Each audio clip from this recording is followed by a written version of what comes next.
ముందు భాగంలో మనం అడవిలో తపస్సు చేస్తున్న శరధ్వంతుడికి కృపి జన్మించడం, వేట నిమిత్తం అడవికి వచ్చిన శంతన మహారాజు అక్కడ ఆ పసిబిడ్డలను చూసి వారిని తనతో తీసుకువెళ్లి పెంచుకోవడం. ఈ విషయం శరధ్వంతుడికి తెలిసి హస్తినాపురానికి వచ్చి కృపుడిని తనతో తీసుకువెళ్లి ధనుర్విద్య నేర్పించి తిరిగి శంతన మహారాజుకి అప్పగించడం, భీష్ముడు కృపాచార్యుడిని కురు రాజకుమారులకు గురువుగా నియమించడం వంటి విషయాల గురించి తెలుసుకున్నాం. పాండవులు, కౌరవులు కృపాచార్యుని వద్ద విద్యాభ్యాసం చేస్తున్నారు. అయితే ఒకసారి కురు రాకుమారులందరూ ఆడుకుంటున్న సమయంలో వాళ్ళు ఆడుకుంటున్న బంతి పక్కనే ఉన్న బావిలో పడింది.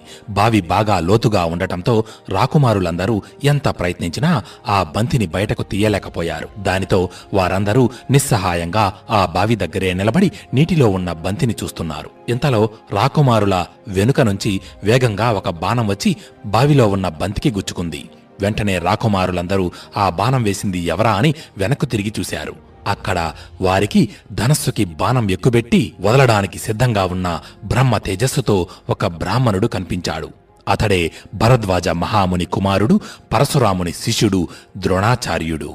మనం కథలో కొద్దిగా ముందుకు వెళితే భరద్వాజ మహాముని గంగా తీరాన తీవ్ర తపస్సు చేస్తున్నాడు. సరిగ్గా అప్పుడే అతని కంటికి ఘృతుచి అనే స్వర్గలోకపు అప్సరస గంగానదిలో జలకాలాడుతూ కనబడింది. ఆమెను చూసిన భరద్వాజుడి మనసులో కామకోరికలు మొదలై ఆ క్షణమే భరద్వాజుడికి వీర్యస్ఖలనం అయ్యింది. వెంటనే భరద్వాజుడు ఆ వీర్యాన్ని సేకరించి ఒక కలశంలో భద్రపరిచాడు. కొంతకాలానికి ఆ కలశం నుంచి శుక్రుని అంశలో ద్రోణుడు జన్మించాడు. ఇదిలా ఉండగా భరద్వాజుని స్నేహితుడైన ప్రశతుడు పాంచాల రాజ్యాన్ని పరిపాలిస్తున్నాడు. అతడు కూడా రాజ్యాన్ని వదిలి అడవులకు వెళ్లి ఘోరమైన తపస్సు చేస్తున్నాడు.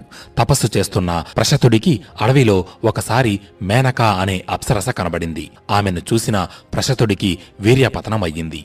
అది చూసి ఒక్క క్షణం నిర్ఘాంతపోయిన ప్రశతుడు కింద పడిన వీర్యాన్ని తన కాలితో కప్పేశాడు. వెంటనే ఆ వీర్యం నుంచి ఒక పసిపిల్లవాడు జన్మించాడు. అతడే ద్రుపదుడు. ప్రశతుడు ఆ బాలుడిని తన మిత్రుడైన భరద్వాజుని ఆశ్రమంలో విడిచిపెట్టి తిరిగి పాంచాల దేశానికి వెళ్లిపోయాడు. అప్పటి నుండి ద్రోణుడు, ద్రుపదుడు ఇద్దరూ కలిసి భరద్వాజుని ఆశ్రమంలోనే విద్యాభ్యాసం చేస్తున్నారు. ఇద్దరూ భరద్వాజుని దగ్గరే విలువిద్య నేర్చుకున్నారు. విద్యాభ్యాసం పూర్తయిన తరువాత ద్రుపదుడు పాంచాల దేశం వెళ్లిపోయాడు. కాని ద్రోణుడు అగ్నివేశ్యుడు అనే మహాముని వద్ద ధనుర్విద్యను అభ్యసించాడు. ద్రోణుడికి పెళ్లి వయసు రావడంతో భరద్వాజముని కృపాచార్యుడి చెల్లెలు అయిన కృపిని ద్రోణాచార్యుడికి ఇచ్చి వివాహం జరిపించాడు. పెళ్లైన సంవత్సరానికి వారిరువురికి ఒక బిడ్డ జన్మించాడు. అతడే అశ్వత్థామ. అయితే ఒకసారి పరశురామ ప్రభు తన దగ్గర ఉన్న ధనాన్నంతటినీ బ్రాహ్మణులకు దానం చేస్తున్నాడని తెలిసి ద్రోణాచార్యుడు కూడా అక్కడకు వెళ్ళాడు. అక్కడ దానం స్వీకరించడానికి వచ్చిన వారందరూ ఒక వరుసలో నిలబడి ముందుకు నడుస్తున్నారు. పరశురాముడు అక్కడికి వచ్చిన వారందరికీ వచ్చినట్టు తన దగ్గర ఉన్న ధనం, బంగారం దానం చేస్తున్నాడు. ద్రోణాచార్యుడు కూడా ఆ వరుసలో నిలబడి ముందుకు నడుస్తున్నాడు. ఇంతలో ద్రోణాచార్యుడి వంతు వచ్చింది. కాని పరశురాముడి దగ్గర ఇవ్వడానికి ఏమీ మిగలలేదు. తన దగ్గర ఉన్న ధనం మొత్తం అప్పటికే దానం చేసేశాడు. అప్పుడు పరశురాముడు తన ముందు దానం కోసం నిలబడి ఉన్న ద్రోణాచార్యుడి వైపు చూస్తూ, బ్రాహ్మణోత్తమ, నా దగ్గర ఉన్న ధనం మొత్తం దానం చేసేశాను. ఇక నా దగ్గర ఉన్నదల్లా నేను సాధించిన అస్త్రశస్త్రాలు మాత్రమే అని అన్నాడు. దానికి ద్రోణాచార్యుడు, అయితే ఆ అస్త్రశస్త్రాలనే నాకు దానంగా ఇవ్వండి అని కోరాడు. దానికి పరశురాముడు అంగీకరించి ద్రోణాచార్యుడిని తన శిష్యుడిగా స్వీకరించి అనేక శక్తివంతమైన అస్త్రశస్త్రాలను ప్రయోగించడం, ఉపసంహరించడం నేర్పించాడు. పరశురాముడి వద్ద విద్యాభ్యాసం పూర్తి చేసిన ద్రోణాచార్యుడు ఓసారి తన చిన్ననాటి మిత్రుడైన ద్రుపదుడి రాజభవనానికి వెళ్ళాడు. అక్కడ ద్రుపదుడిని చూసి, ఎలా ఉన్నావు మిత్రమా అని ఆప్యాయంగా పలకరించాడు. కాని అది ద్రుపదుడికి నచ్చలేదు. వెంటనే ద్రుపదుడు, ఏంటి, ఏమన్నావు? మిత్రుడా? నేనా? నీకా? మిత్రత్వమైనా శత్రుత్వమైనా సరి సమానులకి చెల్లుతుంది. నీ స్థాయి ఎక్కడా, నా స్థాయి ఎక్కడా? నువ్వేమో పేద బ్రాహ్మణుడవి, నేనేమో ఒక రాజ్యానికి మహారాజుని. నీకు నాకు స్నేహం ఎలా కుదురుతుంది? నోరు మూసుకొని ఇక్కడి నుంచి వెళ్ళిపో అని గర్వంగా మాట్లాడాడు. ద్రుపదుడి మాటలకు ద్రోణుడి మనస్సు మొక్కలయ్యింది. ఆ అవమానాన్ని భరించలేకపోయాడు. ఇక ఒక్క నిమిషం కూడా అక్కడ ఉండలేక తన భార్య బిడ్డలను తీసుకుని హస్తినాపురానికి బయలుదేరాడు. హస్తినాపురానికి చేరుకున్న ద్రోణుడు అక్కడ కురురాకుమారులు బావిలో పడిన బంతిని బయటకు తీయలేక నిస్సహాయంగా ఉండటం చూశాడు. వెంటనే ద్రోణుడు తన ధనుర్విద్య నైపుణ్యాన్ని ప్రదర్శించడం మొదలుపెట్టాడు. తన ధనస్సుకి ధనుర్బాణాలను జోడించి అత్యంత వేగంగా వాటిని వదులుతూ ముందుకి నడుస్తున్నాడు. ద్రోణుడు వేస్తున్న బాణాలు వరుసగా వచ్చి బావిలోని బంతికి గుచ్చుకున్న బాణం వెనుక ఒకదానికి వెనుక మరొకటి అంటుకొని ఒక తాడులా మారి బావి పై వరకు వచ్చాయి. అప్పుడు ద్రోణాచార్యుడు ఆ బావి దగ్గరకు వచ్చి ఆ బాణాల తాడును పైకి లాగి దానికి అంటుకొని ఉన్న ఆ బంతిని తీసి కురురాకుమారులకు అందించాడు. ద్రోణాచార్యుడి ధనుర్విద్యా నైపుణ్యాన్ని చూసి ముగ్ధులైన రాకుమారులు వెంటనే అంతఃపురానికి వెళ్లి భీష్ముడితో జరిగిన విషయమంతా చెప్పారు. అది విన్న భీష్ముడు వెంటనే ద్రోణుడి దగ్గరకు వెళ్లి, ఎవరు మీరు, ఎక్కడి నుంచి వచ్చారు అని అడిగాడు. దానికి ద్రోణాచార్యుడు, మహాశయ, నా పేరు ద్రోణుడు, మహాముని భరద్వాజుడి పుత్రుడను. అగ్నివేశ్యుడి వద్ద విలువిద్య నేర్చుకున్నాను. మహావీరుడు పరశురాముడు దగ్గర శిష్యరికం చేశాను. నా ప్రాణ స్నేహితుడు పాంచాల దేశ నరేషుడు ద్రుపదుడు. నా పేదరికం కారణంగా అతను నన్ను తీవ్రంగా అవమానించాడు. నేను తలచుకుంటే అతడిని అక్కడే వధించి ఆ రాజ్యాన్ని నా కైవసం చేసుకునేవాడిని. కాని నాకు అది ఇష్టం లేక అక్కడి నుంచి వచ్చేశాను అని చెప్పాడు. అది విన్న భీష్ముడు వెంటనే తన పాదచరులతో బోలెడంత ధనాన్ని బంగారాన్ని తెప్పించి ద్రోణుడికి ఇచ్చాడు. ఆ తరువాత ద్రోణుడి వైపు చూస్తూ, మీలాంటి ఉత్తములకు ఇటువంటి దుస్థితి ఏర్పడం బాధాకరం అని చెప్పి పక్కనే నిలబడ్డ కురురాకుమారులను ద్రోణుడికి చూపిస్తూ, వీరు ఈ హస్తినాపుర మహాసామ్రాజ్యానికి భవిష్యత్తు. వీరికి మీరు గురువుగా వ్యవహరించి మార్గనిర్దేశం చేయాలి అని కోరాడు. దానికి ద్రోణుడు అంగీకరించి కురురాకుమారుల వైపు తిరిగి చూస్తూ, మీరు నా దగ్గర విద్యాభ్యాసం పూర్తి చేసిన తరువాత నా కోరికను మీలో ఎవరు తీరుస్తారు అని అడిగాడు. దానికి కురురాకుమారులందరూ అయోమయంగా ఒకరివైపు ఒకరు చూసుకుంటున్నారు. అప్పుడు వారి మధ్య నుంచి, మీ కోరికను నేను తీరుస్తాను గురుదేవా అని ఒక గొంతు వినబడింది. ఆ గొంతు ఎవరిదా అని ద్రోణాచార్యుడు తీక్షణంగా ఆ వైపు చూస్తున్నాడు. అప్పుడు వారందరి మధ్య నుంచి ఒక బాలుడు ముందుకు వచ్చి నిలబడ్డాడు. అతడే స్వయాన దేవేంద్రుని పుత్రుడు అర్జునుడు. అర్జునుడి మాటలకు ద్రోణుడు ఎంతగానో సంతోషించి ప్రేమతో అతన్ని కౌగిలించుకున్నాడు. అయితే ద్రోణుడు ముందుగా తన శిష్యుల యొక్క శక్తి సామర్థ్యాలను, అలాగే వారిలో ఎవరెవరు ఏ ఏ విద్యలలో ప్రావీణ్యం పొందగలరో తెలుసుకోవడం కోసం వారికి ఓ పరీక్ష పెట్టాలి అనుకున్నాడు. వెంటనే కురురాకుమారులు అందరినీ పిలిచి చెక్కతో ఒక పక్షి బొమ్మను తయారు చేసి ఆ బొమ్మను వాళ్ళు నిలబడ్డ నేలకు 100 అడుగుల దూరంలో ఉన్న ఒక చెట్టు కొమ్మపై ఉంచాడు. తరువాత రాకుమారులు అందరివైపు చూస్తూ ముందుగా వారందరిలో పెద్దవాడైన యుధిష్ఠరుడిని ముందుకు రమ్మని పిలిచాడు. ముందుకు వచ్చి నిలబడ్డ యుధిష్ఠరుడికి ధనస్సును అందించి ఆ చెట్టు కొమ్మపై కనబడుతున్న పక్షి కంటికి గురిపెట్టు అని అన్నాడు ద్రోణుడు. ద్రోణుడు చెప్పినట్టుగానే యుధిష్ఠరుడు ధనస్సుని ఎక్కుపెట్టి పక్షి కంటికి బాణం గురిపెట్టి ఉంచాడు. అప్పుడు ద్రోణుడు బాణం వదలడానికి సిద్ధంగా ఉన్న యుధిష్ఠరుడితో, నువ్వు బాణం గురిపెట్టి ఉంచిన పక్షి నీకు కనబడుతోందా అని అడిగాడు. దానికి యుధిష్ఠరుడు, కనబడుతోంది గురుదేవా అని అన్నాడు. ఆ పక్షి నిలబడ్డ చెట్టు నీకు కనబడుతోందా అని అడిగాడు ద్రోణుడు. కనబడుతోంది గురుదేవా అని సమాధానమిచ్చాడు యుధిష్ఠరుడు. చివరిగా, నీకు నేను నీ తమ్ముళ్ళు కనబడుతున్నామా అని అడిగాడు ద్రోణుడు. కనబడుతున్నారు గురుదేవా అని సమాధానమిచ్చాడు యుధిష్ఠరుడు. యుధిష్ఠరుడు చెప్పిన మాటలన్నీ విన్న ద్రోణుడు, నీ దృష్టి చెదిరింది, నీవు దీనిని కొట్టలేవు అని అన్నాడు. యుధిష్ఠరుడు తన బాణాన్ని వదిలాడు. ద్రోణుడు చెప్పినట్టుగానే యుధిష్ఠరుడు వేసిన ఆ బాణం చెట్టు కొమ్మపై ఉన్న పక్షికి పక్కనుంచి వెళ్లిపోయింది. తరువాత ద్రోణుడు మిగిలిన రాకుమారులు అందరినీ పిలిచి అలాగే ప్రశ్నించాడు. వారందరూ పక్షితో పాటు మిగిలినవన్నీ కనిపిస్తున్నాయని సమాధానమిచ్చాడు. ఇక అర్జునుడి వంతు వచ్చింది. ద్రోణుడు అందరినీ అడిగినట్టుగానే అర్జునుడిని కూడా, నీకు ఆ పక్షి కనబడుతోందా అర్జునా అని అడిగాడు. దానికి అర్జునుడు, లేదు గురుదేవా అని సమాధానమిచ్చాడు. మరి ఆ పక్షి నిలబడ్డ చెట్టు నీకు కనబడుతోందా అని అడిగాడు. అర్జునుడు, లేదు గురుదేవా. చివరిగా, నేను నీ సోదరులు కనబడుతున్నామా అని అడిగిన ద్రోణుడికి సమాధానంగా అర్జునుడు, నాకు పక్షి కన్ను తప్ప మరేమీ కనబడటం లేదు గురుదేవా అని అన్నాడు. వెంటనే ద్రోణుడు, అయితే ఛేదించు నీ లక్ష్యాన్ని అని అన్నాడు. అర్జునుడు తన బాణం వదిలాడు. అర్జునుడి ధనస్సు నుంచి వెలువడిన ఆ బాణం అత్యంత వేగంగా దూసుకువెళ్లి చెట్టు కొమ్మపై ఉన్న ఆ పక్షి కంటిని చీల్చుకుంటూ అవతలి వైపుకు వెళ్లిపోయింది. అది చూసిన ద్రోణుడు ఆనందంతో అర్జునుడి వైపు చూస్తూ, అమోఘం పుత్ర, ఎప్పుడైతే మనిషి యొక్క మనసు అతడి లక్ష్యం మీద కాకుండా ఇతర విషయాల మీదకు మరలుతుందో ఆ క్షణమే అతడి గురి చెదిరిపోతుంది అని చెప్పి అర్జునుడి ఏకాగ్రతకు, లక్ష్య ఛేదనకు ద్రోణుడు ఎంతో సంతోషించాడు. కురు రాకుమారులందరూ ద్రోణుడి వద్ద విద్యాభ్యాసం చేస్తున్నారు. కాని ద్రోణాచార్యుడి పుత్రుడైన అశ్వత్థామకు అర్జునుడు తనకంటే ధనుర్విద్యలో ప్రావీణ్యం సంపాదిస్తున్నాడని అసూయ. అందుకని చీకటిలో బాణాలు వేసే విద్యను అర్జునుడు నేర్చుకోకూడదనుకున్నాడు అశ్వత్థామ. అందుకోసం వంటవాడిని పిలిపించి అర్జునుడికి చీకటిలో ఎప్పుడూ భోజనం పెట్టకు అని ఆదేశించాడు. అయితే ఓసారి అర్జునుడు భోజనం చేస్తున్న సమయంలో బలంగా గాలి వీచడంతో అర్జునుడి ముందున్న దీపం ఆరిపోయింది. దానితో అర్జునుడు ఆ చీకటిలోనే యథావిధిగా భోజనం చేసేస్తున్నాడు. అప్పుడే అర్జునుడికి మనసులో ఓ ఆలోచన మెదిలింది. చీకటిలో భోజనం చేస్తున్నట్టే చీకటిలో కూడా బాణాలు వేయొచ్చు కదా అని. అప్పటినుంచి అర్జునుడు చీకటిలో కూడా బాణాలు వేయడం ఆరంభించాడు. ఓ రోజు రాత్రి ద్రోణుడు నిద్రపోతున్న సమయంలో అతడి చెవులకు జుమ్ జుమ్ అంటూ ఏవో శబ్దాలు వినబడ్డాయి. అవి విన్న ద్రోణుడు వెంటనే మంచం మీది నుంచి లేచి బయటకు వెళ్లి చూశాడు. అక్కడ ద్రోణుడికి అర్జునుడు చీకటిలో బాణాలు వేయడం సాధన చేస్తూ కనబడ్డాయి.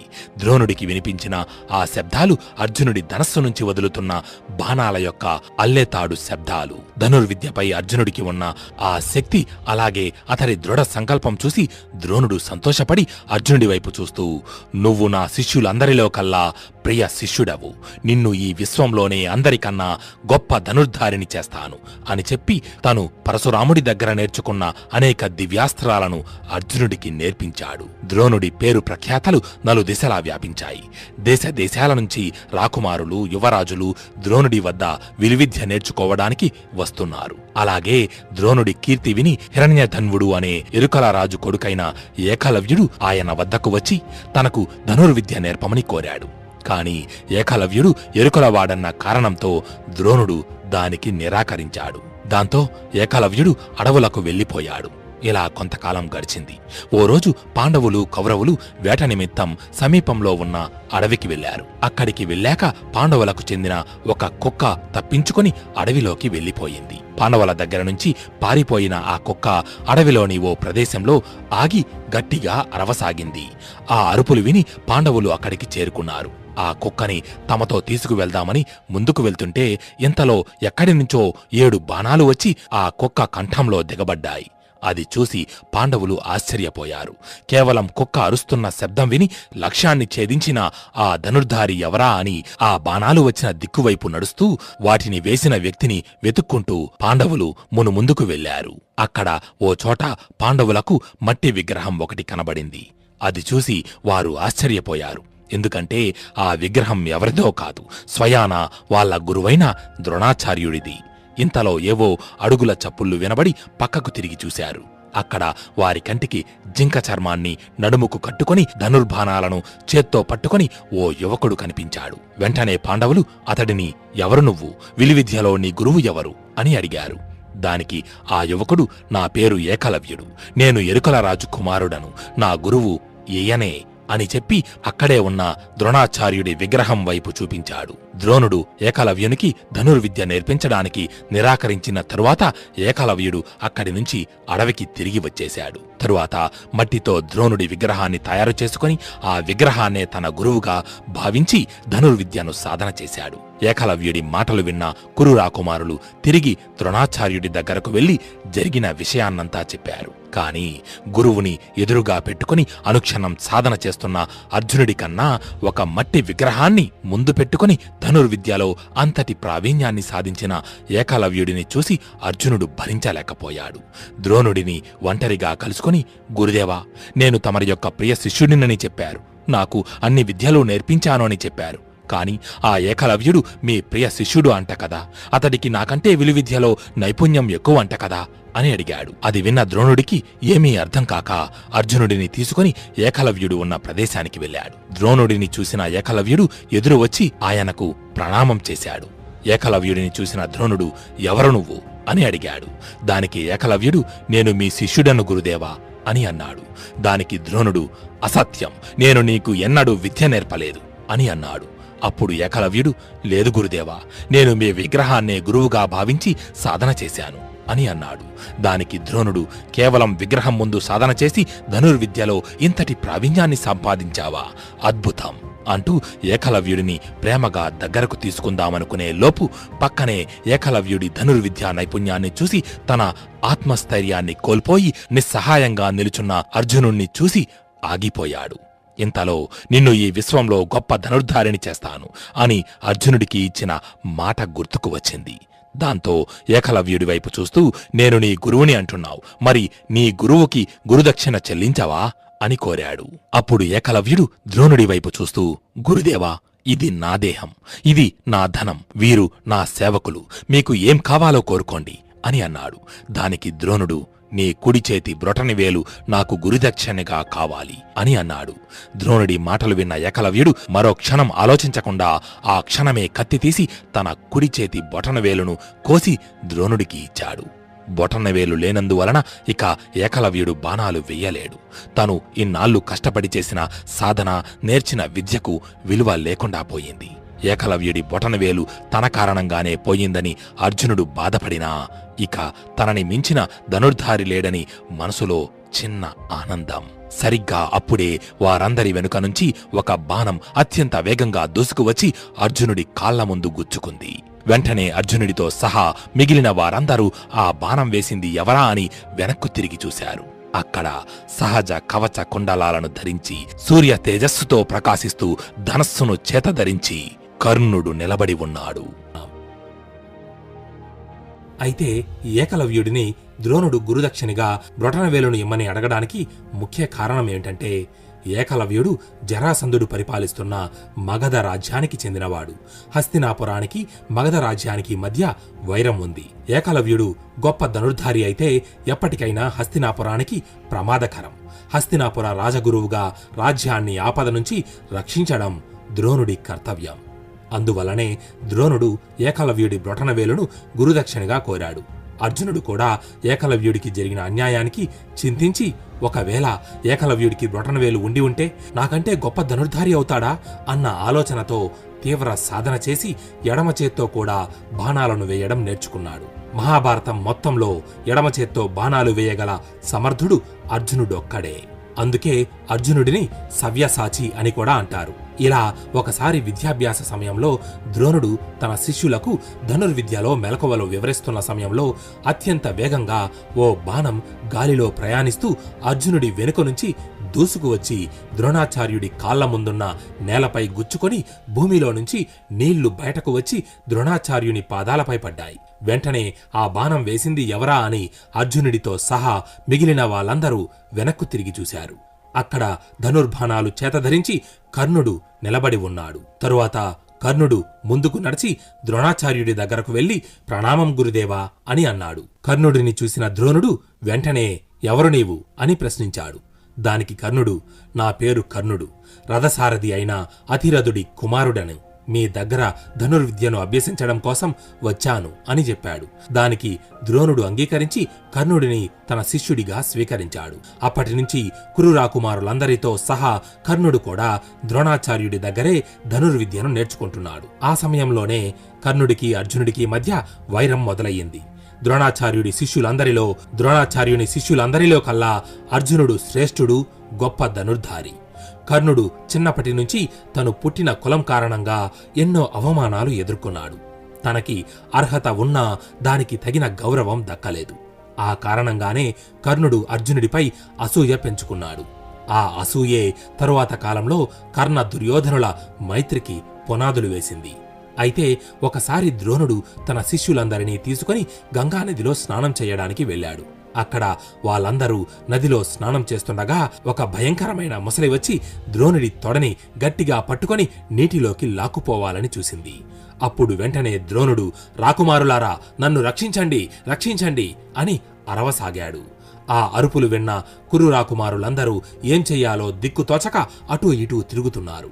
అర్జునుడు మాత్రం వెంటనే ఒడ్డున ఉన్న తన ధనస్సును తీసుకుని దానికి బాణం జోడించి కేవలం నీటి కదలికలను ఆధారంగా చేసుకుని నీటి అడుగున కనబడకుండా ఉన్న మొసలిని తన బాణాలతో కొట్టి ద్రోణుడిని ఆ అపాయం నుంచి రక్షించాడు. నీటిలో నుంచి బయటకు వచ్చిన ద్రోణుడు ఎప్పటికైనా తనకి ద్రుపదుడిపై ఉన్న పగను అర్జునుడే నెరవేరుస్తాడని భావించి అర్జునుడి వైపు చూస్తూ, అర్జున, ఇటువంటి క్లిష్ట సమయంలో నీవు చూపిన నేర్పు అమోఘం. నీ గురుభక్తితో నాకు ఎంతో సంతోషం కలిగించావు. నీకు ఇప్పుడు ఒక అస్త్రాన్ని ప్రసాదిస్తున్నాను. ఆ అస్త్రం విష్ణుమూర్తి చేతిలోని సుదర్శన చక్రం ఇంద్రుడి వజ్రాయుధాలతో సమానమైనది.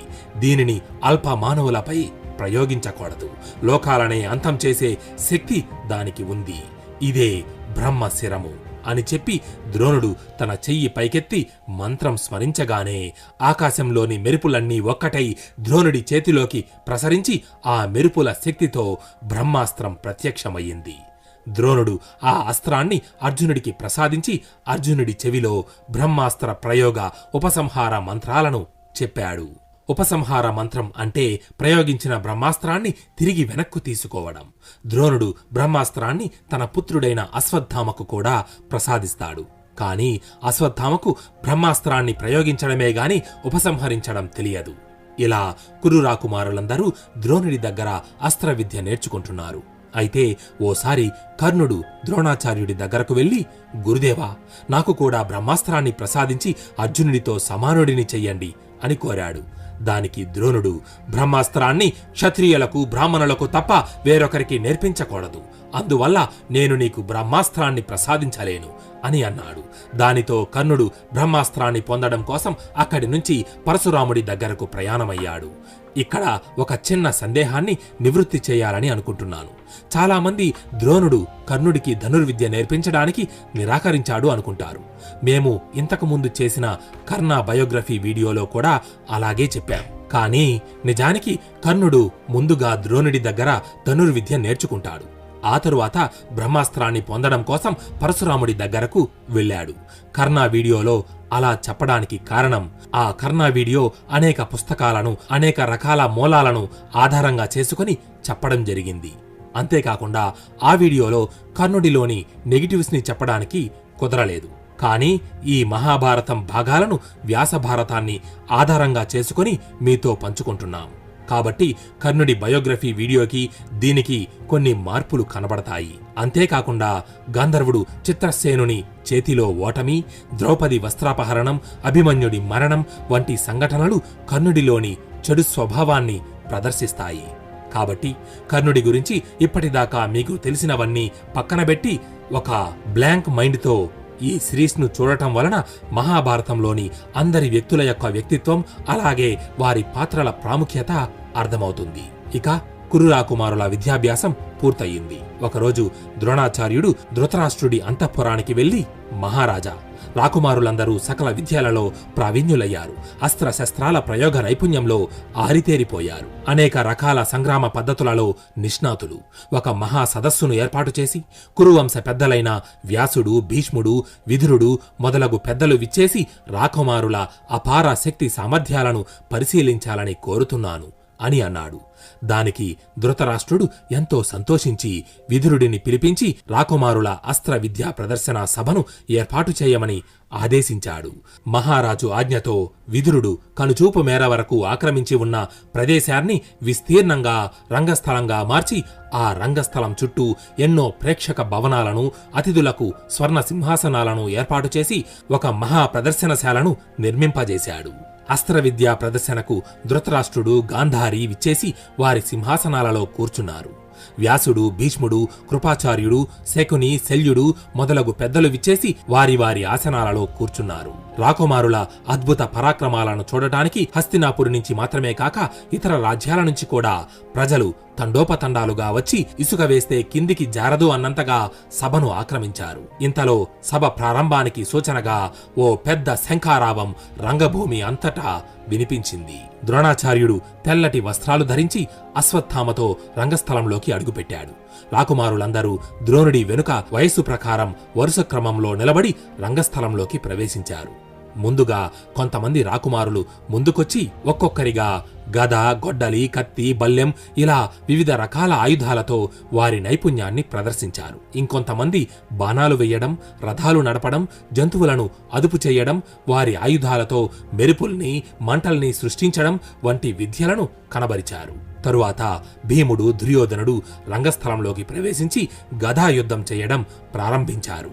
వారిద్దరి మధ్య యుద్ధం 2 సింహాల పోరును తలపిస్తుంది. ఎవరికి ఎవరు తీసిపోవడం లేదు. వారి గదలు 2 ఒకదానితో మరొకటి గుద్దుకుంటుంటే ఏవో 2 కొండలు ఢీకొన్నాయా అన్నట్టుగా ఆ శబ్దానికి ప్రజల చెవులు చిట్లిపోతున్నాయి.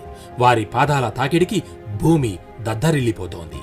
వారిద్దరి అత్యద్భుత యుద్ధ పద్ధతుల్ని, వీరోచిత పోరాటాన్ని ధృతరాష్ట్రుడికి విదురుడు, గాంధారికి కుంతీదేవి వివరించి చెబుతున్నారు. క్షణక్షణం విజృంభిస్తున్న వారిద్దరి పోరును కల్లారా చూస్తున్న ప్రజలు పౌరుషావేశాలతో 2 వర్గాలుగా చీలి కొంతమంది భీముడి ప్రతాపాన్ని, మరికొందరు దుర్యోధనుడి పరాక్రమాన్ని ప్రశంసిస్తూ తిట్టుకుంటూ గొడవలు పడడం మొదలుపెట్టారు. ప్రజల మనస్థితిని అర్థం చేసుకున్న ద్రోణుడు సమయం చెయ్యి దాటిపోకముందే దీనిని ఎలాగైనా ఆపాలి అని భావించి వారిద్దరి పోరాటాన్ని నిలిపివేయాలని అశ్వత్థామను ఆదేశించాడు. గురుదేవుని ఆజ్ఞతో భీమ, దుర్యోధనులు ఇద్దరూ వారి పోరాటాన్ని నిలిపివేశారు. తరువాత ద్రోణాచార్యుడు ప్రజలందరి వైపు చూస్తూ, మహాజనులారా, మీరందరూ ఇప్పటివరకు భీమ, దుర్యోధనుల గదాయుద్ధ నైపుణ్యాన్ని పరిశీలించారు.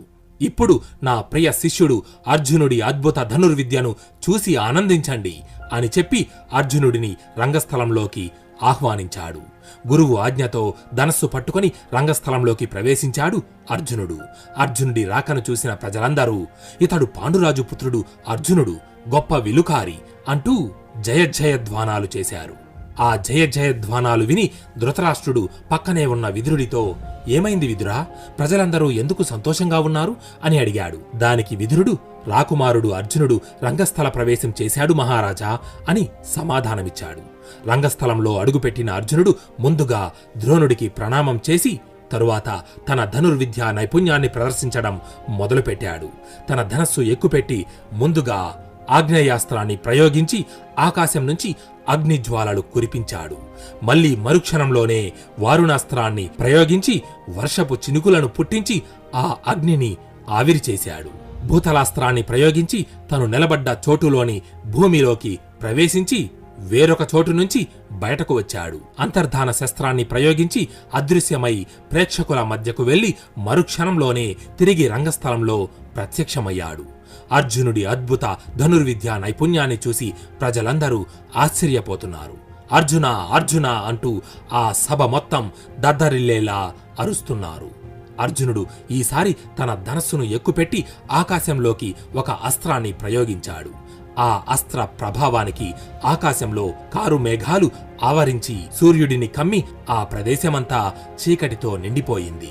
అర్జునుడు దానికి విరుగుడుగా మరో అస్త్రాన్ని ప్రయోగించడానికి తన ధనస్సు ఎక్కుపెట్టి నిలుచున్నాడు. తన వింటినారిని వదలబోతుంటే ఇంతలో ఎక్కడి నుండో ఒక బాణం వచ్చి ఆకాశంలోకి వెళ్లి పెద్దగా పేలి ఆ కారు మేఘాలన్నిటినీ చెదరగొట్టి సూర్యకాంతిని తిరిగి భూమిపై ప్రసరింపజేసింది. అది చూసి పాండవులందరూ ద్రోణుడి పక్కకి, కౌరవులందరూ దుర్యోధనుడి పక్కకు వెళ్లిపోయారు. అప్పటి వరకు అర్జున, అర్జున అని అరుస్తున్న ప్రజలందరూ ఒక్కసారిగా అరవడం ఆపి ఆ బాణం వేసింది ఎవరా అని ఆ రంగస్థల ప్రవేశద్వారం వైపు ఆసక్తిగా చూస్తున్నారు. అప్పుడు అక్కడ నిలుచున్న ప్రజల మధ్య నుంచి సహజ కవచ కొండలాలను ధరించి సూర్య తేజస్సుతో ప్రకాశిస్తూ కర్ణుడు ముందుకు వచ్చి నిలబడ్డాడు. కర్ణుడి తేజస్సు, అపూర్వ సౌందర్యానికి ప్రజలందరూ తమని తాము మరచి విస్మయంతో అలాగే చూస్తుండిపోయారు.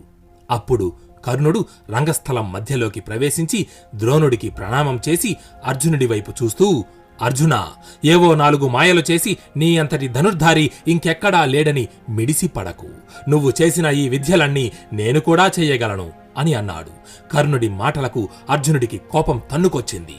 కాని దుర్యోధనుడికి మాత్రం అర్జునుడిని ఎదిరించి నిలబడగల వీరుడు దొరికాడు అని అతని ముఖంపై ఆనందం వెల్లివిరిసింది. కర్ణుడి అస్త్ర ప్రదర్శనకు ద్రోణుడు అనుమతిచ్చాడు. దానితో అర్జునుడు చేసిన ప్రతి విద్యను కర్ణుడు కూడా చేసి చూపించాడు.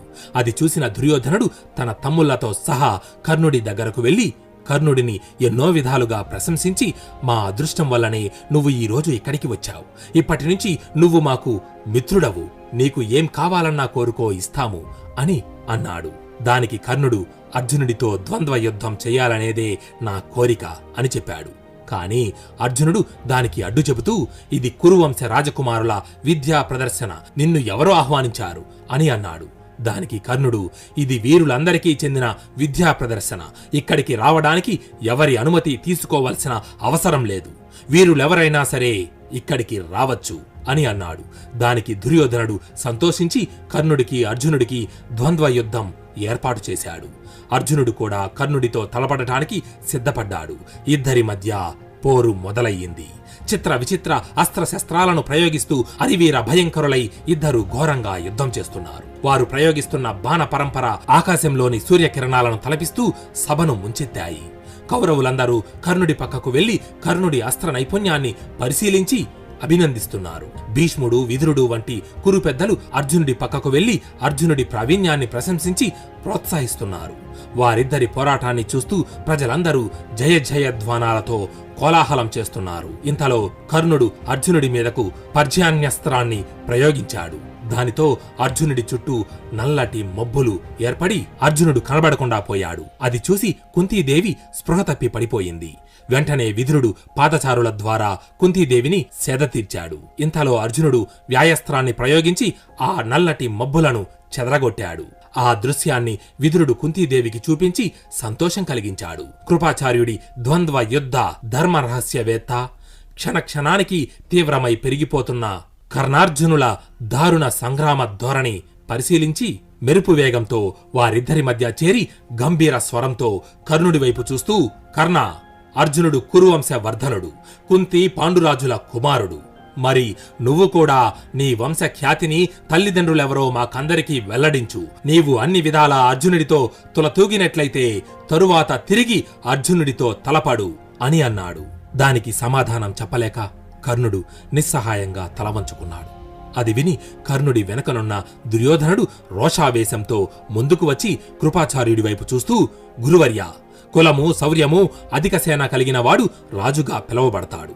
మీ అభ్యంతరమల్లా కర్ణుడు రాజు కాదనేదే. అయితే ఇప్పుడే ఈ క్షణమే కర్ణుడిని కురు రాజ్యాలలో అత్యంత సంపన్న రాజ్యమైన అంగరాజ్యానికి రాజుని చేస్తున్నాను అని చెప్పి పాదచారుల ద్వారా బంగారు సింహాసనాన్ని తెప్పించి కర్ణుడిని దానిపై కూర్చోబెట్టి పాలతో అభిషేకించి వజ్రాలు పొదిగిన స్వర్ణ కిరీటాన్ని అతని తలపై మోపి రాజ్య ప్రజలందరూ చూస్తుండగా కురువంశ పెద్దల సమక్షంలో పురోహితుల వేద మంత్రాల సాక్షిగా కర్ణుడిని అంగరాజ్యానికి రాజుగా పట్టాభిషిక్తుణ్ణి చేశాడు. దుర్యోధనుడు చూపిన ఆదరణకు కర్ణుడి కళ్ళలో నీళ్లు తిరిగాయి. సింహాసనం మీద నుంచి పైకి లేచి దుర్యోధనుడి వైపు కృతజ్ఞతతో చూస్తూ, రాకుమారా, మీతో అనువంతైన సంబంధం లేని నన్ను ఒక రాజ్యానికి రాజును చేసి గౌరవం కల్పించారు. మీ రుణం ఎలా తీర్చుకోగలను అని అన్నాడు. దానికి దుర్యోధనుడు, నాకు నీ మైత్రి తప్ప మరేమీ వద్దు, నాతో స్నేహం చెయ్యి అని కోరాడు. దానికి కర్ణుడు ఆనందంతో దుర్యోధనుడి వైపు చూస్తూ, ఇప్పటి నుంచి నా శక్తి సామర్థ్యాలను, నా జీవితాన్ని మీకు అంకితం చేస్తున్నాను. మీరిచ్చే ప్రతి ఆదేశాన్ని ఎదురు చెప్పకుండా పాటిస్తాను. మంచి చెడులలోనూ కష్ట సుఖాలలోనూ మీకు తోడుగా ఉంటాను. నా ప్రాణం పోయేంత వరకు మీకు కవచమై మీ ముందు రక్షణగా నిలబడతాను అని వాగ్దానం చేశాడు. కర్ణుడి మాటలకు దుర్యోధనుడు ఆనందంతో ప్రేమగా కౌగిలించుకున్నాడు. ఇదంతా తెలుసుకుని కర్ణుడి తండ్రి అతిరథుడు అక్కడికి వచ్చాడు. తండ్రి రాకను గమనించిన కర్ణుడు వినయంగా తండ్రికి ప్రణామం చేశాడు. అది చూసిన భీముడు కర్ణుడు సూతపుత్రుడని గ్రహించి కర్ణుడి వైపు చూస్తూ అవహేళనగా అంటూ నవ్వి, సూతపుత్రుడివైన నీవు రథం నడుపుకోక నీకు అర్జునుడితో పోటీ ఏంటి? అదీగాక క్షత్రియులు అనుభవించదగ్గ అంగరాజ్యానికి నీవు అర్హుడవు కాదు అని అన్నాడు. దానికి కర్ణుడు సమాధానం చెప్పక బాధతో తల వంచుకొని నిలబడి ఉండిపోయాడు. అప్పుడు దుర్యోధనుడు ఆక్రోశంగా భీముడి వైపు చూస్తూ, భీమా, నీవు ఈ విధంగా మాట్లాడటం భావ్యమా? నదులు పర్వతాలు ఎక్కడ పుట్టాయని ఎవరైనా అడుగుతారా? ఇంతటి తేజోశాలి సూతకులంలో పుడతాడా? దేవేంద్రుడి వజ్రాయుధం దదీచి మహర్షి వెన్నెముక నుంచి ఆవిర్భవించలేదా? పరమశివుడి కుమారుడు రెల్లు పొదలలో జన్మించలేదా? ఉత్తమ క్షత్రియులందరూ బ్రాహ్మణులకు పుట్టలేదా? మన గురువు ద్రోణాచార్యుడు మట్టికుండలో జన్మించలేదా? అంతవరకు ఎందుకు? మీ పుట్టుకలు ఎలాంటివో తెలియదా? కాబట్టి రాజ్యార్హతకు కర్ణుడి పుట్టుకతో పనిలేదు. కర్ణుడు సహజ కవచకుండల మండితుడు, దివ్య లక్షణ తేజో సంపన్నుడు. మహాపురుషులకు తప్ప సామాన్యులకు ఇటువంటి దివ్య చిహ్నాలు ఎక్కడివి? అపార భుజబల శక్తి చేత కర్ణుడు ఈ అంగరాజ్యాన్ని మాత్రమే కాదు, సమస్త భూమండలాన్ని పరిపాలించడానికి అర్హత ఉన్న జగదేక వీరుడు అని చెప్పి సూర్యాస్తమయం కావడంతో రథం పైకెక్కి కర్ణుడితో తన తమ్ముళ్లను తీసుకుని రంగస్థల ద్వారం నుంచి బయటకు వెళ్లిపోయాడు. కర్ణుడి కవచకుండలాలను, సూర్య తేజస్సును చూసి కుంతీదేవి అతడు నా పుత్రుడే అని గ్రహించింది. కాని ఆ విషయం బయట పెట్టలేక ఇన్నాళ్లకు తన పుత్రుడికి రాజ్యం దక్కిందని ఆనందించింది. అయితే ఇంతలోనే తన పుత్రులు ఒకరికొకరు శత్రువులయ్యారని గ్రహించి బాధపడింది కూడా.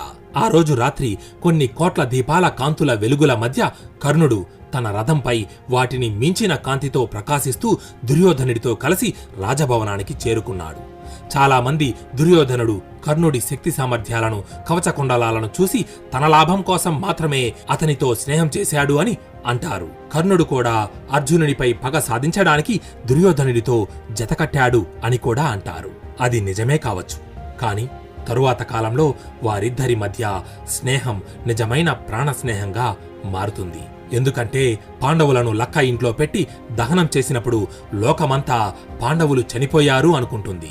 నిజానికి అప్పుడు దుర్యోధనుడికి కర్ణుడితో అవసరం తీరిపోతుంది. కాని దుర్యోధనుడు కర్ణుడిని విడిచిపెట్టలేదు. రాజ్యం వెనక్కి తీసుకుని పొమ్మని అననూ లేదు.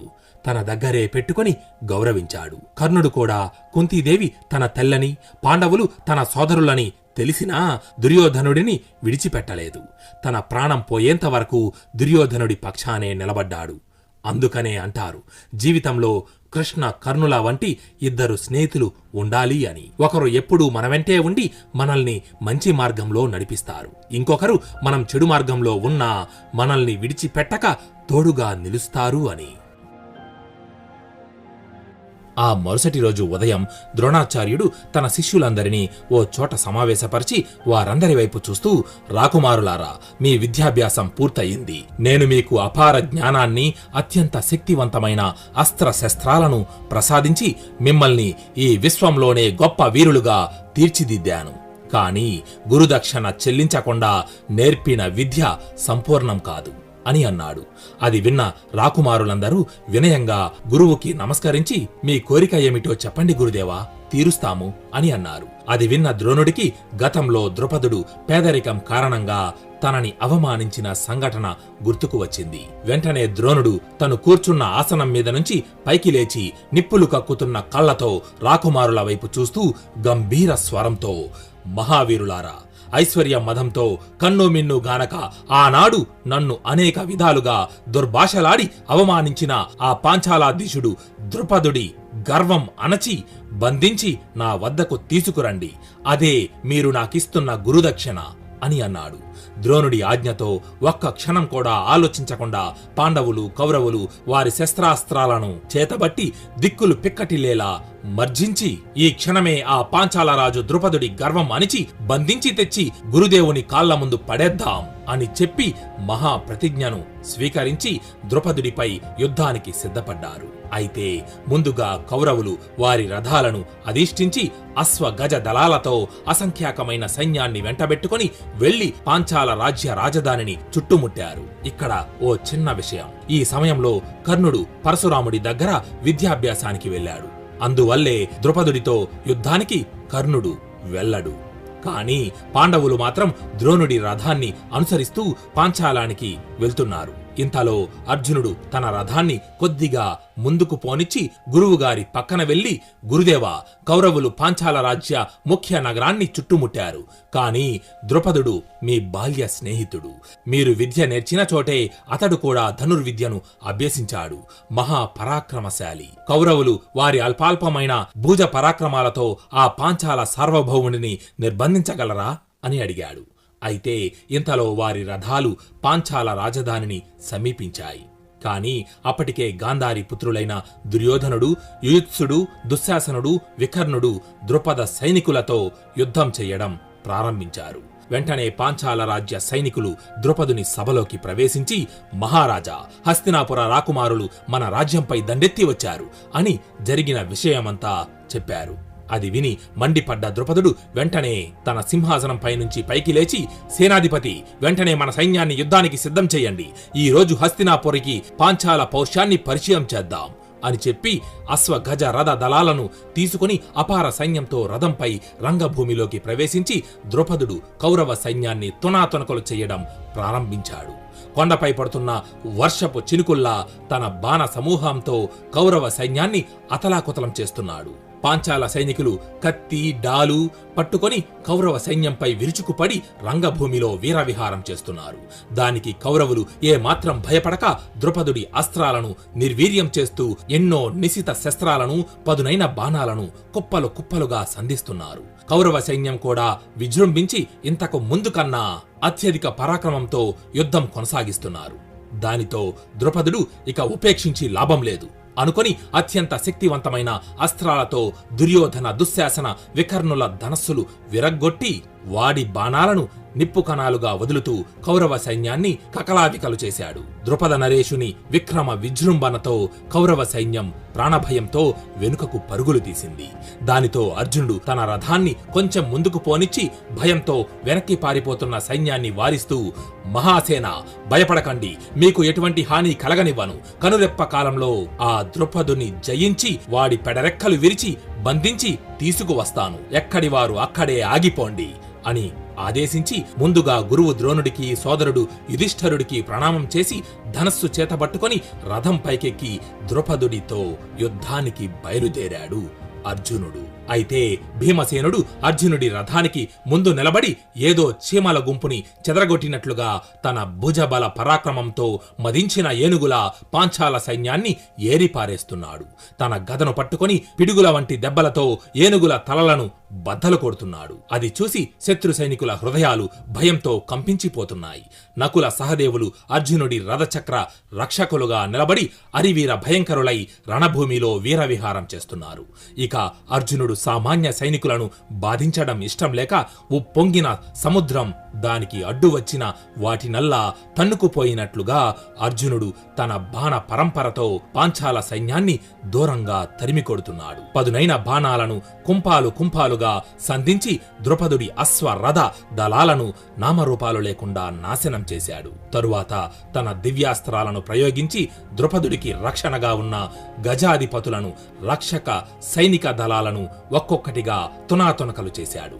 దానితో ద్రుపదుని సోదరుడైన సత్యజితుడు అడ్డుగా ఉన్న సైన్యాన్ని దాటుకొని ముందుకి వచ్చి 100 పదునైన బాణాలను ఒక్కసారిగా అర్జునుడి శరీరంపై సంధించాడు. కాని అర్జునుడు ఆ బాణాలను మధ్యలోనే తుంచి ఒకే బాణంతో సత్యజితుడి ధనస్సుని విరగ్గొట్టాడు.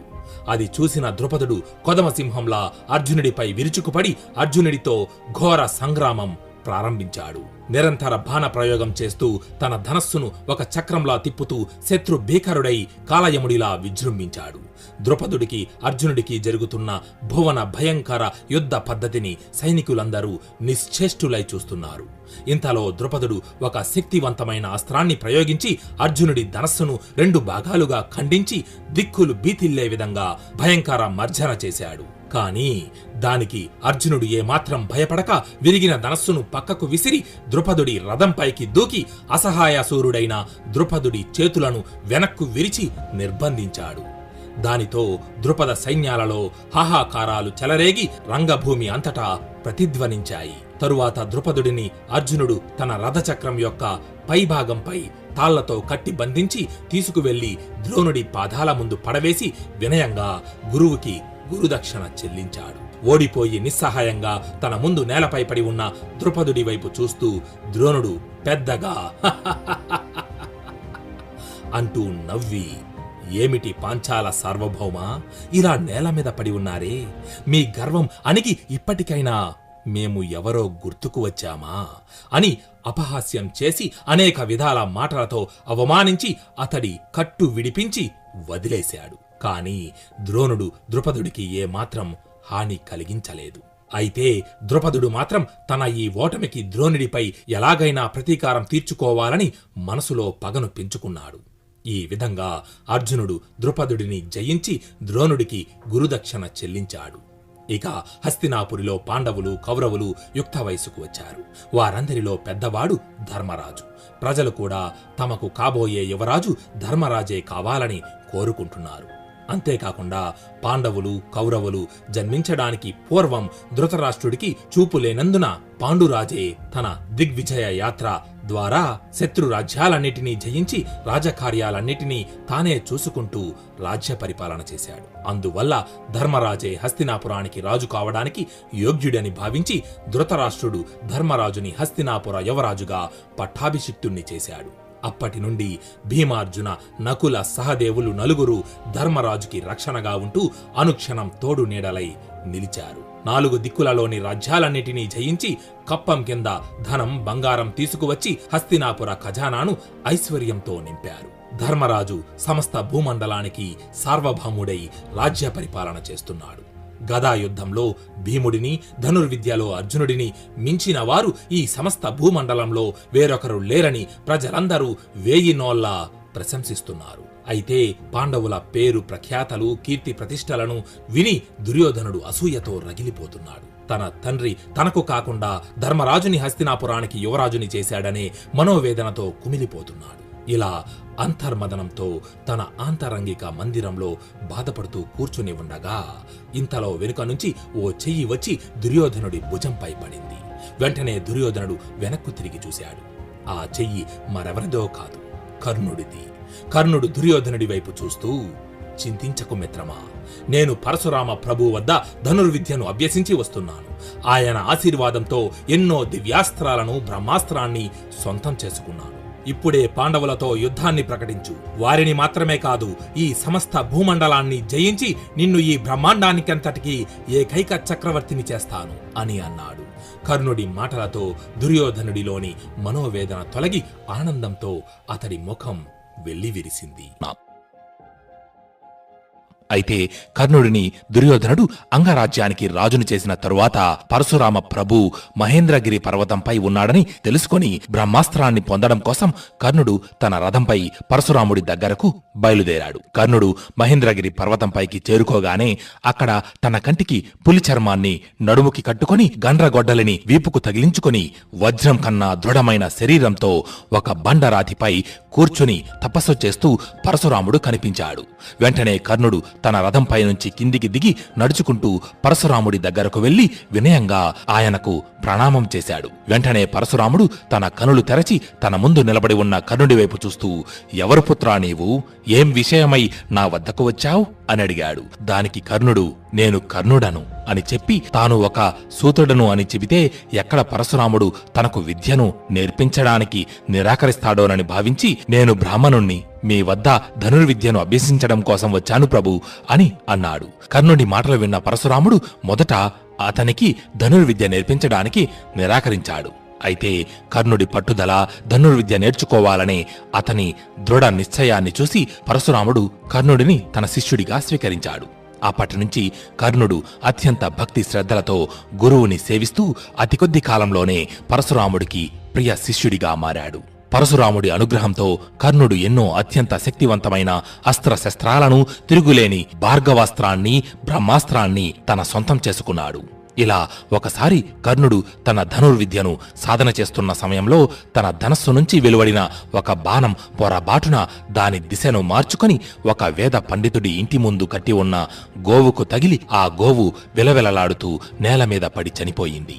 ఆ గోవు అరుపులు విని ఇంటిలో నుండి బయటకు వచ్చిన ఆ వేద పండితుడు చనిపోయి నేల మీద పడి ఉన్న గోవుని చూసి బాధపడుతూ ఎదురుగా ధనుర్బాణాలను పట్టుకొని నిలబడి ఉన్న కర్ణుడి వైపు కోపంగా చూస్తూ, నువ్వు వేసిన బాణం తగిలి ఎలాగైతే నా గోవు చిత్రవద అనుభవిస్తూ చనిపోయిందో అలాగే నువ్వు యుద్ధం చేస్తున్న సమయంలో నీ రథచక్రం భూమిలో కూరుకుపోయి అయిన వాళ్ళెవరూ తోడులేక బిక్కుబిక్కుమంటూ నిస్సహాయ స్థితిలో మరణిస్తావు అని శపించాడు. వెంటనే కర్ణుడు ఆ పండితుని వైపు చూస్తూ, మహాత్మా, నేను ఇది కావాలని చేసిన పని కాదు. నన్ను క్షమించి మీరిచ్చిన శాపాన్ని వెనక్కు తీసుకోండి. మీకు ఈ గోవుకు బదులుగా 1000 గోవులను 1,00,000 స్వర్ణ ముద్రికలను ఇస్తాను అని ఎన్నో విధాలుగా ప్రాధేయపడ్డాడు. కాని కర్ణుడి మాటలకు ఆ పండితుడి మనస్సు కరుగలేదు. తన శాపాన్ని వెనక్కు తీసుకోలేదు. దానితో కర్ణుడు దుఃఖించిన మనసుతో తిరిగి వెనక్కు వెళ్లిపోయాడు. పరశురాముడి దగ్గర కర్ణుడి విద్యాభ్యాసం పూర్తి కావచ్చింది. అయితే ఒకసారి విద్యాభ్యాస సమయంలో అలసట కారణంగా పరశురాముడు కర్ణుడితో, పుత్రా, కర్ణ, కాసేపు విశ్రాంతి తీసుకుని తిరిగి అభ్యాసం ప్రారంభిద్దాం అని చెప్పి ఓ చెట్టు క్రింద నేల మీద తన తలపెట్టి పడుకోబోతుంటే అది చూసిన కర్ణుడు ఆయనతో వినయంగా, గురుదేవా, నా ఒడిలో తలపెట్టుకుని విశ్రమించండి అని అన్నాడు. దానితో కర్ణుడు చెప్పినట్టుగానే పరశురాముడు కర్ణుడి తొడపై తన తలను పెట్టి పడుకున్నాడు. అయితే ఇంతలో ఒక భయంకరమైన కీటకం ఒకటి కర్ణుడి తొడ కిందకు చేరి అతని తొడను ముక్కలు ముక్కలుగా పీకుతూ తొడకు రంధ్రం చెయ్యడం మొదలుపెట్టింది. కాని గురువుగారి నిద్రకు భంగం కలగకూడదని భావించి ఎంత నొప్పి వస్తున్నా కర్ణుడు ఆ నొప్పిని అలాగే భరించాడు. అయితే ఆ కీటకం విపరీతంగా కొరకడంతో కర్ణుడి తొడ నుంచి రక్తం ప్రవహించి ఆ రక్తం నేలపై పారి పరశురాముడి తలను తాకింది. దానితో పరశురాముడికి మెలకువ వచ్చి పైకి లేచి చూశాడు. పరశురాముడి చూపులతో ఆ కీటకానికి శాప విమోచనం కలిగి ఒక రాక్షస రూపాన్ని ధరించి పరశురాముడికి ప్రణామం చేసి, ధన్యుడను మహాత్మా, నేను గ్రస్తుడు అనే రాక్షసుడిని. పూర్వం భృగమహర్షి భార్యను అపహరించి ఆయన శాపానికి గురై ఇలా కీటకంగా మారాను. నేడు అమృత సమానమైన మీ పవిత్ర వీక్షణలతో నాకు శాప విమోచనం కలిగింది ప్రభు అని చెప్పి ఆ రాక్షసుడు అక్కడి నుంచి వెళ్ళిపోయాడు. తరువాత పరశురాముడు కర్ణుడి వైపు, అతడి తొడకు అయిన గాయం వైపు చూసి, కర్ణ, నిజం చెప్పు, ఎవరు నీవు? ఇప్పుడు నీవు చూపిన ఓర్పు సహనం బ్రాహ్మణులకు తగినది కాదు. ఎవరు నువ్వు అని ప్రశ్నించాడు. దానికి కర్ణుడు, నేను సుతపుత్రుడను అని సమాధానమిచ్చాడు. కర్ణుడి సమాధానానికి పరశురాముడి కంట్లో నిప్పులు కురిశాయి. మహావేశంతో కర్ణుడి వైపు చూస్తూ, నువ్వు నాతో బ్రాహ్మణుడు అని చెప్పి నన్ను నమ్మించి మోసం చేసి నా దగ్గర అస్త్ర విద్య నేర్చుకున్నావు. నన్ను మోసం చేసి నా దగ్గర నేర్చుకున్న విద్య నీకు పనికి రాకుండా పోతుంది అని కర్ణుడిని శపించాడు. అప్పుడు కర్ణుడు పరశురాముడితో వినయంగా, గురుదేవా, నేను ధనుర్విద్య నేర్చుకోవాలి అన్న కోరికతో మీకు అబద్ధం చెప్పానే తప్ప మిమ్మల్ని మోసం చెయ్యడం నా ఉద్దేశం కాదు. నన్ను క్షమించండి అని ప్రాధేయపడ్డాడు. కర్ణుడి మాటలు విన్న పరశురాముడికి కర్ణుడు తనపై చూపిన భక్తి శ్రద్ధలు, సేవాభావం గుర్తుకు వచ్చి ఆయనలోని కోపం చల్లారింది. ఓదార్పు కళ్ళతో కర్ణుడి వైపు చూస్తూ, పుత్రా, కర్ణ, నేను నీకిచ్చిన శాపం తిరుగులేనిది. నేను దానిని వెనక్కు తీసుకోలేను. కాని ఈ శాపం నీ జీవితంలోని సంకట సమయంలో మాత్రమే ఫలిస్తుంది అని చెప్పి తన చెయ్యి పైకెత్తి ఒక మంత్రాన్ని స్మరించాడు. ఆ మంత్రం స్మరించగానే పరశురాముడి చేతిలో ఒక దివ్య ధనస్సు ప్రత్యక్షమయ్యింది. ఆ ధనస్సును పరశురాముడు కర్ణుడికి ఇస్తూ, కర్ణ, ఇది విజయ ధనస్సు. ఇది ఎవరి చేతిలో ఉంటే వారికి విజయమే తప్ప పరాజయం ఉండదు. తీసుకో పుత్రా అంటూ కర్ణుడికి పరశురాముడు విజయధనస్సును అందించాడు. కర్ణుడు విజయధనస్సుని స్వీకరించి అక్కడి నుంచి తిరిగి హస్తినాపురానికి చేరుకున్నాడు. హస్తినాపురిలో ధర్మరాజుకి యువరాజ పట్టాభిషేకం జరగడం వల్ల దుర్యోధనుడు అంతులేని దుఃఖంతో తన మందిరంలో ఒంటరిగా కూర్చొని ఉన్నాడు. దుర్యోధనుడి మందిరంలోకి ప్రవేశించిన కర్ణుడు అది చూసి వెంటనే దుర్యోధనుడి దగ్గరకు వెళ్లి, మిత్రమా, నేను పరశురామ ప్రభు వద్ద అపారమైన అస్త్ర విద్యా సంపద పొంది వస్తున్నాను. ఇప్పుడు పాండవులపై యుద్ధాన్ని ప్రకటించు. వారిని ఓడించి నిన్ను ఈ హస్తినాపురానికి రాజుని చేస్తాను అని అన్నాడు. కాని తనకు పరశురాముడు ఇచ్చిన శాపం గురించి మాత్రం నిజాన్ని దాచాడు కర్ణుడు. సరిగ్గా అప్పుడే శకుని దుశ్శాసనుడితో సహా అక్కడకు వచ్చి దుర్యోధనుడితో, మేనల్లుడా, యుద్ధానికి ఇది సరైన సమయం కాదు.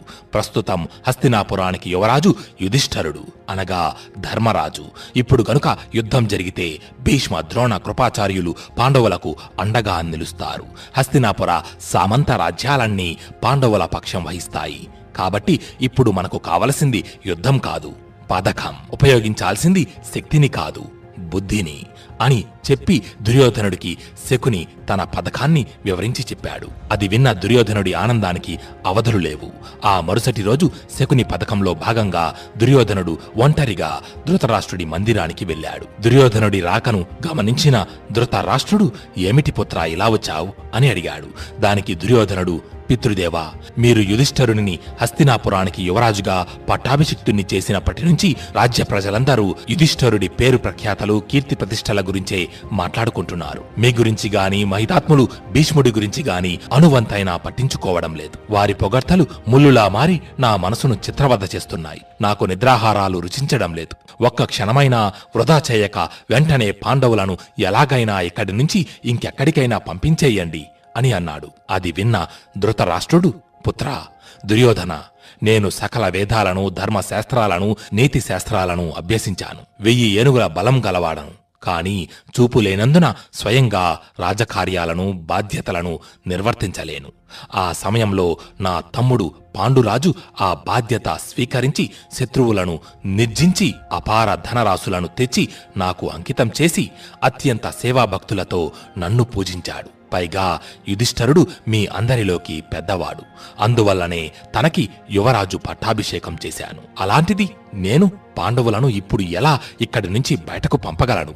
ఇది ఏమి ధర్మం? కురుపెద్దలెవ్వరూ దీనిని సహించరు అని చెప్పి దుర్యోధనుడు అడిగిన దానికి ధృతరాష్ట్రుడు నిరాకరించాడు. అప్పుడు దుర్యోధనుడు, పితృదేవా, హస్తినాపురానికి యుధిష్ఠరుడు రాజైతే తన వంశమే రాజ్య పరిపాలన చేస్తుంది. నేను నా సోదరులు జీవితాంతం వారి దయాదాక్షిణ్యాలపై ఆధారపడి అతి నీచమైన జీవితం అనుభవించాలి. అంతకంటే మరణించడం మేలు. కాబట్టి నేను చెప్పింది చెయ్యండి. కొంతకాలం పాండవులను వారణావర్తనానికి పంపండి. ఈలోపు నేను దాన ధర్మాలతో, సత్కార్యాలతో ప్రజలను సేవించి వారి మనస్సులను గెలుచుకుంటాను. ప్రజలు నన్నే ఈ రాజ్యానికి యువరాజుగా స్వీకరించేలా చేస్తాను. అప్పుడు తిరిగి పాండవులను హస్తినాపురానికి ఆహ్వానించండి అని ప్రాధేయపడ్డాడు. దానికి ధృతరాష్ట్రుడు మొదట నిరాకరించినా కన్న కొడుకు పడుతున్న బాధను చూడలేక దుర్యోధనుడు చెప్పిన దానికి అంగీకరించాడు. ఆ తరువాత దుర్యోధనుడు హస్తినాపుర రాజ మంత్రులందరినీ రహస్యంగా ఓ చోట సమావేశపరిచి వారి వైపు చూస్తూ, మహామంత్రులారా, మీరందరూ పాండవులకు వారణావర్తం యొక్క అందచందాలను, అపూర్వ విశేష సౌందర్యాలను తెలియజేస్తూ వారికి ఆ ప్రదేశంపై అంతులేని ఆసక్తిని కలిగించాలి. మీ మాటలు విని వారు వీలైనంత త్వరగా ఇక్కడి నుంచి వారణావర్తనానికి వెళ్ళిపోవాలి. అలా జరిగేలా మీరే చూడాలి అని వారిని ఆజ్ఞాపించాడు. ఆ తరువాత నుంచి మంత్రులందరూ రాజసభలో ఏ ప్రస్తావన మొదలైనా దానిని వారణావర్తంతో ముడివేసి ఆ ప్రదేశంలోని అద్భుత ఉద్యానవనాలు, ప్రకృతి సౌందర్యాల గురించి గొప్పగా చెబుతూ అది ఒక భూలోక స్వర్గమంటూ పాండవుల ముందు మాట్లాడేవారు. దానితో పాండవులకు కొద్ది కొద్దిగా వారణావర్తంపై అమితమైన ఆసక్తి ఏర్పడింది. మరోవైపు దుర్యోధన, దుశ్శాసన, శకునులు ధృతరాష్ట్రుని మెదడులో గూడు కట్టుకుని మరీ పాండవులను వారణావర్తనానికి పంపమని ప్రేరేపిస్తున్నారు. దానితో ఓ రోజు సభలో ధృతరాష్ట్రుడు ధర్మరాజుతో, పుత్రా యుధిష్ఠరా, నీకు పట్టాభిషేకం జరిగినప్పటి నుంచి మీ 5 సోదరులు ఎన్నో యుద్ధాలు చేసి మీ భుజబల పరాక్రమాలతో శత్రురాజ్యాలన్నింటినీ రూపుమాపి ఈ హస్తినాపుర రాజ్య వైభవాన్ని ఎన్నో రెట్లు పెంపొందించారు. కాబట్టి కొంతకాలం మీకు విశ్రాంతి కలిగించాలని కోరుకుంటున్నాను. నువ్వు నీ సోదరులు కుంతీదేవిని తీసుకుని కొంతకాలం వారణావర్తనానికి, విహారానికి వెళ్లి ఆనందంగా గడిపి తిరిగి హస్తినాపురానికి వచ్చి బాధ్యతలు స్వీకరించండి అని అన్నాడు. ధర్మరాజుకి ధృతరాష్ట్రుని యొక్క ఆంతర్యం అర్థం కాలేదు. కాని ధృతరాష్ట్రుని మాట కాదనలేక దానికి అంగీకరించాడు. ఈ విషయం తెలిసి తన పథకం ఫలించినందుకు దుర్యోధనుడు ఎంతగానో సంతోషించాడు. తనకు ఎంతో ఆప్తుడైన పురోచనుడు అనే మంత్రిని అతి రహస్యంగా కలిసి అతడితో, పురోచన, పాండవులు వారణావర్తనానికి ప్రయాణమవుతున్నారు. నువ్వు అతి శీఘ్రంగా నీ రథాన్ని అధిరోహించి వారికంటే ముందు అక్కడికి చేరుకొని ఒక శస్త్రశాల, మరికొన్ని విచిత్ర భవనాలను ఉద్భవింపచేయాలి. అంతేకాదు లక్క, సాలవృక్ష రసము, నెయ్యి, వివిధ తైలాలతో ఆయుధఘారానికి దగ్గరగా అత్యంత మనోహరమైన భవనాన్ని ఒకటి నిర్మించాలి. ఆ తరువాత పాండవులను అందులో ప్రవేశపెట్టి ఒకరోజు రాత్రి సమయాన ఆ లక్క ఇంటికి నిప్పు అంటించి ఆ పాండవులను పరలోకానికి సాగనంపాలి. ఇదంతా నువ్వు ఎటువంటి ఆటంకం కలగకుండా చేస్తే నేను ఈ ధరణీ మండలమంతటికీ ఏకైక చక్రవర్తిని అవుతాను. నీ జీవితాంతం నీకు ఎటువంటి లోటు లేకుండా సకల భోగాలను అందిస్తాను అని అన్నాడు. దుర్యోధనుడి ఆజ్ఞతో పురోచనుడు ఒక్క క్షణం ఆలస్యం చేయక వెంటనే వారణావర్తనానికి చేరుకుని లక్కగృహము తదితర భవనాలు అతి త్వరగా నిర్మింపజేశాడు. ఒక శుభముహూర్తాన యుధిష్ఠరుడు తన సహోదరులు తల్లి కుంతీదేవితో పాటు వారి రథాలపై వారణావర్తనానికి బయలుదేరారు. ఈ వార్త విని హస్తినాపుర రాజ్య ప్రజలందరూ రోడ్లపై వేల సంఖ్యలో గుమికూడి వారిలో వారు ధృతరాష్ట్ర మహారాజు తన పుత్రులతో కలిసి ఏదో పథకం ప్రకారమే పాండవులను ఇక్కడి నుంచి పంపిస్తున్నారు, ఇది ఎంతటి అన్యాయమో కదా, యుధిష్ఠరుడే హస్తినాపురానికి తగిన యువరాజు, ఆయన లేని రాజ్యంలో మనం ఉండి నిరర్ధకం, వారు ఎక్కడ ఉంటే మనము అక్కడే ఉందాం అని అనుకొని ప్రజలందరూ పాండవుల రథాలను అనుసరించి వారి వెనుక పరుగులు పెడుతూ వెళ్తున్నారు. ఇది చూసిన యుధిష్ఠరుడు తన రథాన్ని ఆపి వారందరి వైపు చూస్తూ వారికి చేతులు జోడించి నమస్కరించి, మహాజనులారా, మహారాజు ఆజ్ఞను అతిక్రమించడం ధర్మవిరుద్ధం, అందువల్లనే మేము ఇలా వారణావర్తనానికి పయనమయ్యాం, కొంతకాలం అక్కడ నివసించి తిరిగి హస్తినాపురానికి చేరుకుంటాం, కాబట్టి మమ్మల్ని అనుగ్రహించి మాకు వారణావర్తనానికి వెళ్లడానికి అనుజ్ఞనివ్వండి అని ప్రజలను అనేక విధాలుగా ఓదార్చి వారిని అక్కడే ఆగిపోమ్మని చెప్పి పాండవులు తిరిగి వారణావర్తనానికి పయనమయ్యారు. కాని విదురుడు మాత్రం కొంత దూరం పాండవుల వెంటే వెళ్లి వారణావర్త నగర ద్వారం దగ్గర ఆగి పాండవుల వైపు చూస్తూ, పాండుపుత్రులారా, మీ మంచి కోరేవాడిలా నటించి ఎటువంటి కారణం లేకుండా ధృతరాష్ట్రుడు మిమ్మల్ని విధంగా హస్తినాపురి నుంచి బయటకు పంపడం వెనుక మీకు హాని కలిగించే పథకమేదో దాగి ఉంది. కాబట్టి వారణావర్తనానికి వెళ్ళినప్పటి నుంచి మీరు అత్యంత అప్రమత్తంగా ఉంటూ విషాగ్ని శస్త్రాది ప్రమాదాల వల్ల ఎటువంటి ఆపద కలగకుండా జాగ్రత్తగా వ్యవహరించాలి. ఒకవేళ దుర్యోధనుడు ఏదైనా దుష్కృత్యం తలపెట్టినా నేను అతి రహస్యంగా మీకా విషయాన్ని తెలియజేస్తాను అని చెప్పి యుధిష్ఠరుడి దగ్గరకు వెళ్లి మిగిలిన వారికెవరికీ అర్థం కాని విధంగా రహస్య భాషలో కొన్ని విషయాలు వివరించి వారికి వీడ్కోలు చెప్పి హస్తినాపురానికి తిరిగి వెళ్లిపోయాడు. పాండవుల వారణావర్త ప్రయాణ వార్త తెలుసుకొని ఆ నగర ప్రజలందరూ ఎంతో సంతోషించి వారికి ఎదురేగి స్వాగతం పలికి సకల మర్యాదలతో ఆహ్వానించారు. తరువాత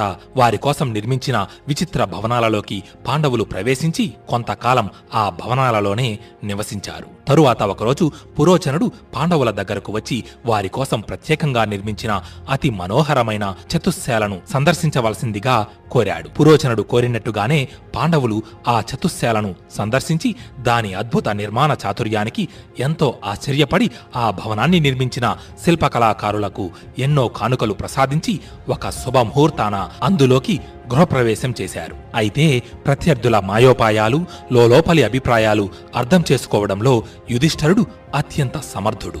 ఆ భవనంలోకి ప్రవేశించగానే యుధిష్ఠరుడు జాగ్రత్తగా పరిశీలించాడు. ఒకరోజు అతి రహస్యంగా భీముడిని పిలిచి, భీమా, ఈ భవన అపూర్వ నిర్మాణ వైఖరి నాకెంతో వింత కలిగిస్తోంది. విషాగ్ని ప్రమాదాల విషయంలో జాగ్రత్తగా ఉండమని విదురుడు చెప్పిన మాటలకు ముఖ్య కారణం ఇదే అనిపిస్తోంది. గమనించావా? ఈ భవన గోడల నుండి లక్షా పరిమళాలు వెదజల్లుతున్నాయి. ఆ భవనమంతా లక్క సాలవృక్ష రసాల మిశ్రమాలతో నిర్మించబడి ఉంది. పైగా ఇది ఆయుధగారానికి అతి దగ్గరగా ఉంది. ఎప్పుడైనా ఇక్కడ అగ్ని ప్రమాదం సంభవించవచ్చు. కాబట్టి ఇక్కడ నివాసం ఉండడం మనకు ఎంతమాత్రం మంచిది కాదు అని అన్నాడు. అది విన్న భీముడు, మీరు ఇలా భావించినప్పుడు మనం ఎక్కడే ఉండవలసిన అవసరం లేదు. ఇంతకు ముందు నివసించిన అంతఃపురానికి తిరిగి వెళ్లిపోవచ్చు. అలాగే ఆ పురోచనుడిని ఈ లక్క ఇంటిలోనే భస్మం చేసి అంతం చెయ్యవచ్చు అని అన్నాడు కోపంగా. అప్పుడు యుధిష్ఠరుడు, భీమా, మనం ఈ భవంతి యొక్క రహస్యాలన్నీ సంపూర్ణంగా తెలుసుకున్నాము. ఇప్పుడు ఈ విషయాలు మనకు తెలిశాయని దుర్యోధనుడికి గనుక తెలిసిందంటే తన పథకాన్ని అనుకున్న దానికంటే ముందే అమలు చేయొచ్చు. లేదా మనకు అపకారం తలపెట్టడానికి మరిన్ని పథకాలు పన్నవచ్చు.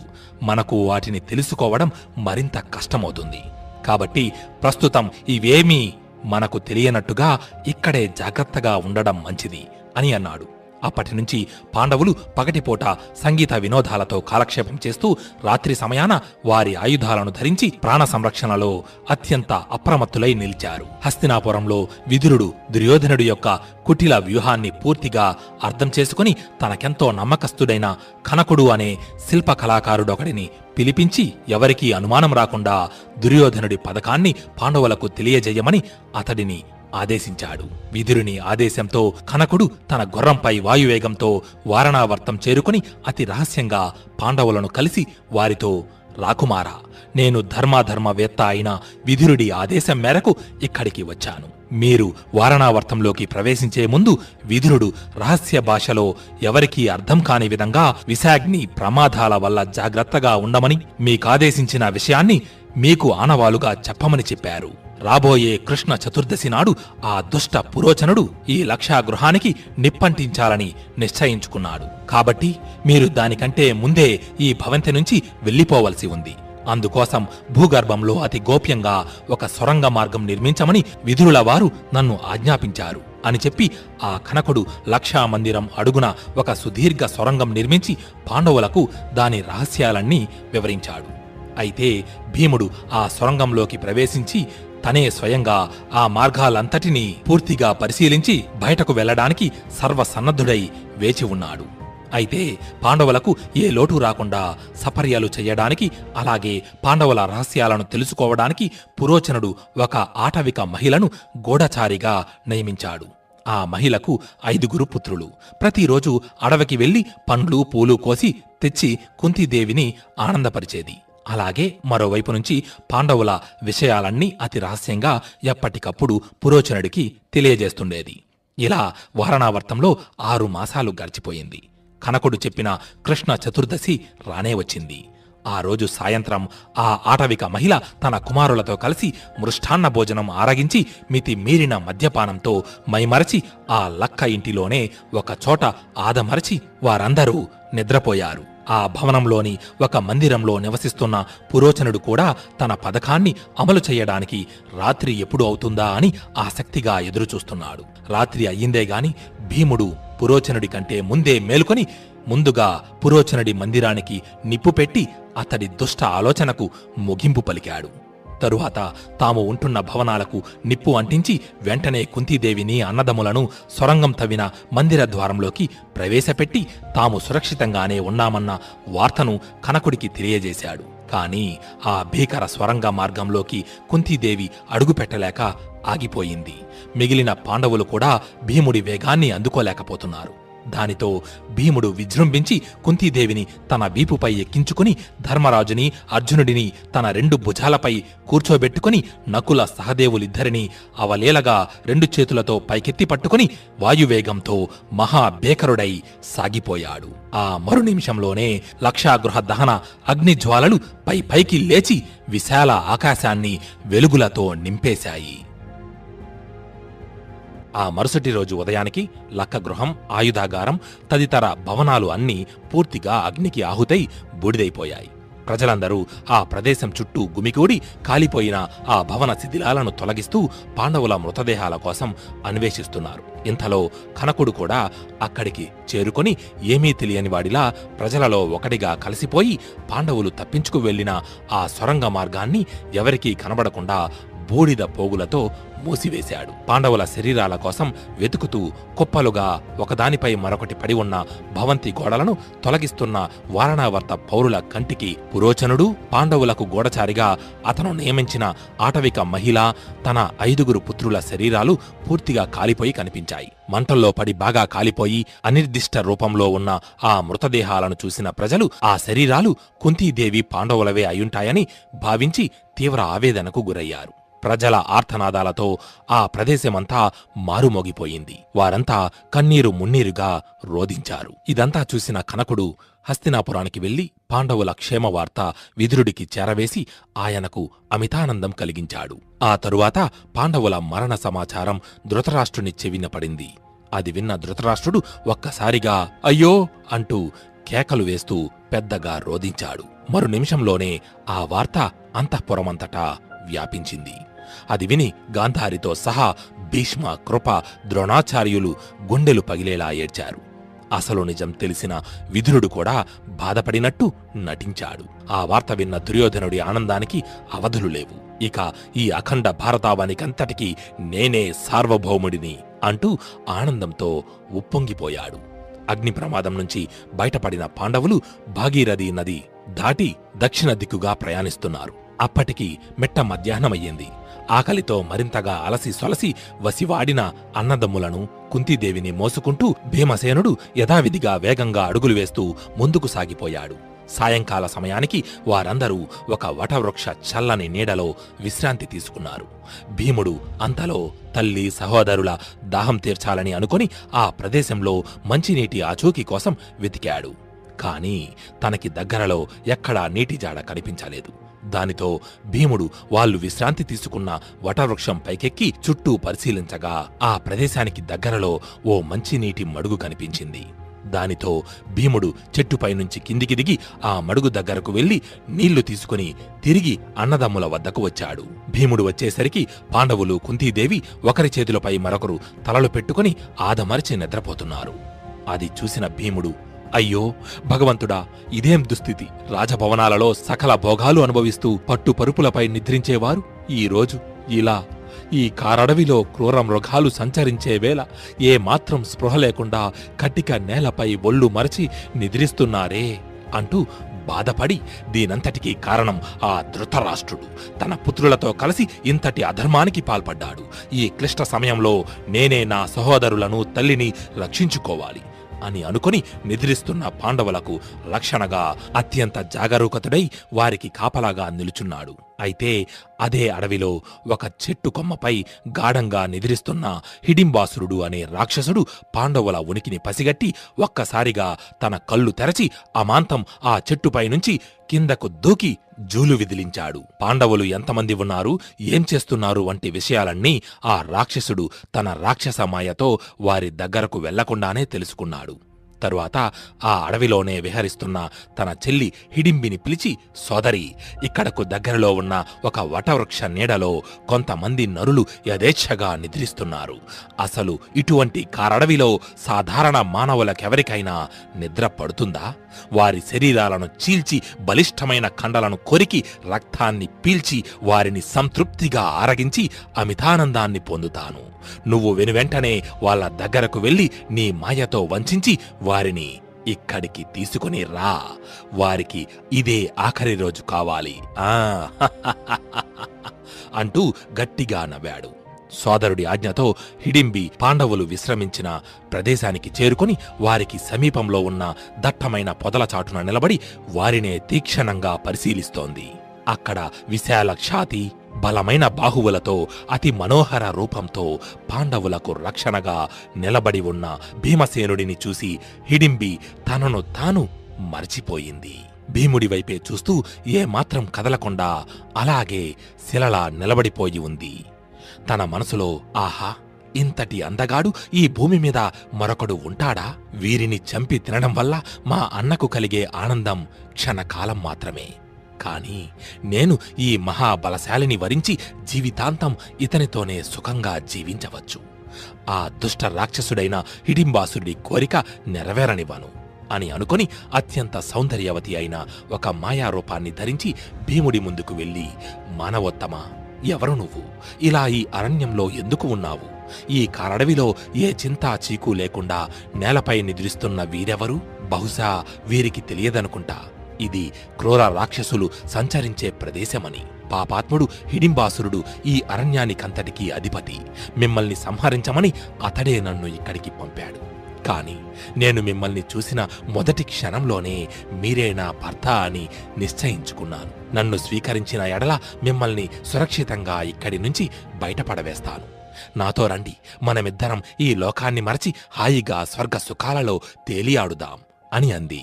అదంతా విన్న భీముడు ఒక్క క్షణం ఆశ్చర్యపడి మృదువుగా హిడింబిని మందలిస్తూ, ఓరీ పిచ్చిదానా, సర్వసమర్థుడైన పురుషుడెవడైనా ఎవరో కన్య పిలిచిందని కన్నతల్లిని అన్నదమ్ములను ఒంటరిగా విడిచిపెట్టి వెళ్లి కామభోగాలను అనుభవించగలరా?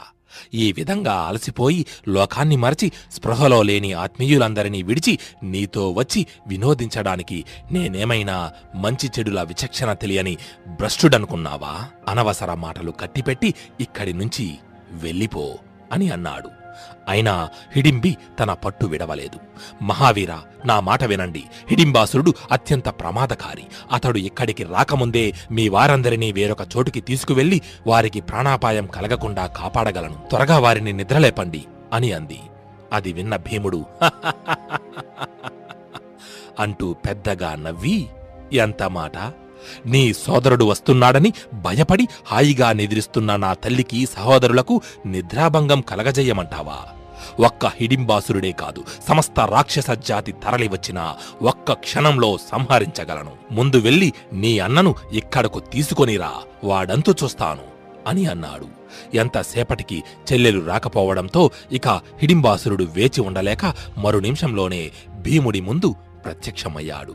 అక్కడ నిలుచున్న హిడింబి వైపు చూస్తూ, ఓసి హిడింబి, ఈ నరుడిపైన మోహంతో నా ఆజ్ఞనే తోసిపుచ్చి రాక్షస కులానికే కలంకం తెచ్చావు కదా, ఇప్పుడే నీతో సహా ఈ మానవులందరినీ చంపి భక్షిస్తాను అని చెప్పి హిడింబి మీదకు దూకబోతుంటే ఆమె పెద్దగా ఆర్తనాదం చేసి భీముడి వెనకాల దాక్కుంది.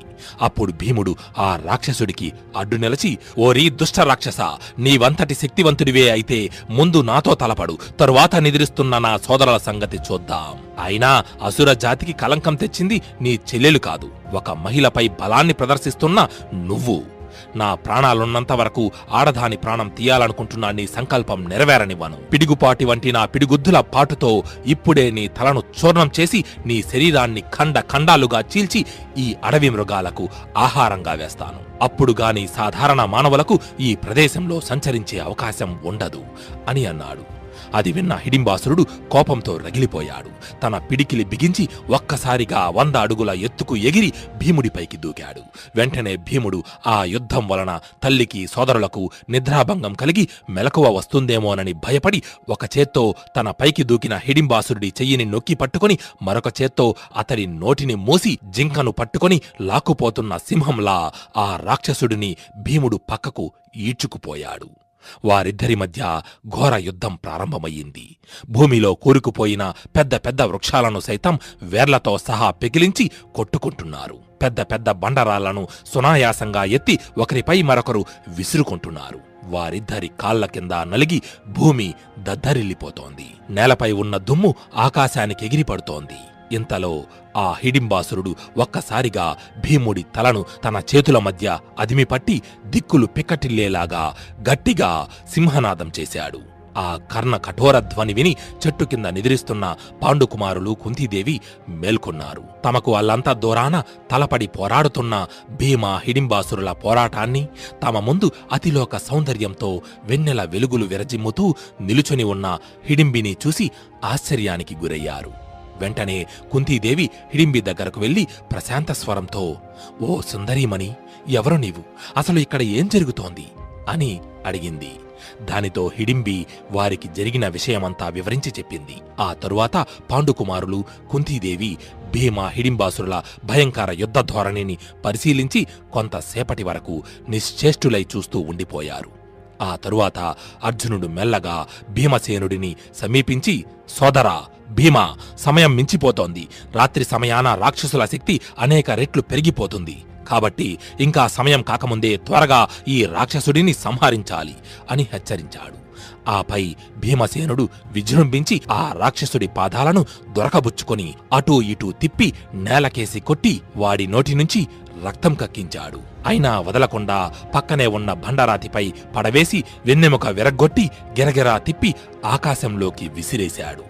దాంతో ఆ హిడింబుడు గట్టిగా అరచి నేలమీద పడి స్పృహ తప్పి నిర్జీవుడై మరణించాడు. ఆ తరువాత పాండవులు కుంతీదేవి అర్జునుడి మాట ప్రకారం ఆ ప్రదేశానికి కొంత దూరంలో ఉన్న నగరం వైపుగా ప్రయాణమయ్యారు. అయితే హిడింబి కూడా వారి వెంటే బయలుదేరింది. అది చూసిన భీముడు ఆగి హిడింబి వైపు చూస్తూ, అక్కడే ఆగు, రాక్షసులు వారి వైరాన్ని ఎప్పటికీ విడిచిపెట్టరు.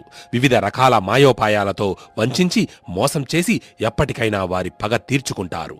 నాకు నీపై అనువంతైన నమ్మకం కలగడం లేదు, ఇక్కడే ఆగిపో అని అన్నాడు. ఆ మాటలు విన్న హిడింబి కుంతీదేవి దగ్గరకు వెళ్లి, తల్లి, నేను మీ పుత్రుడు భీమసేనుడిని చూసిన మరుక్షణమే అతడే నా భర్త అని నిశ్చయించుకున్నాను.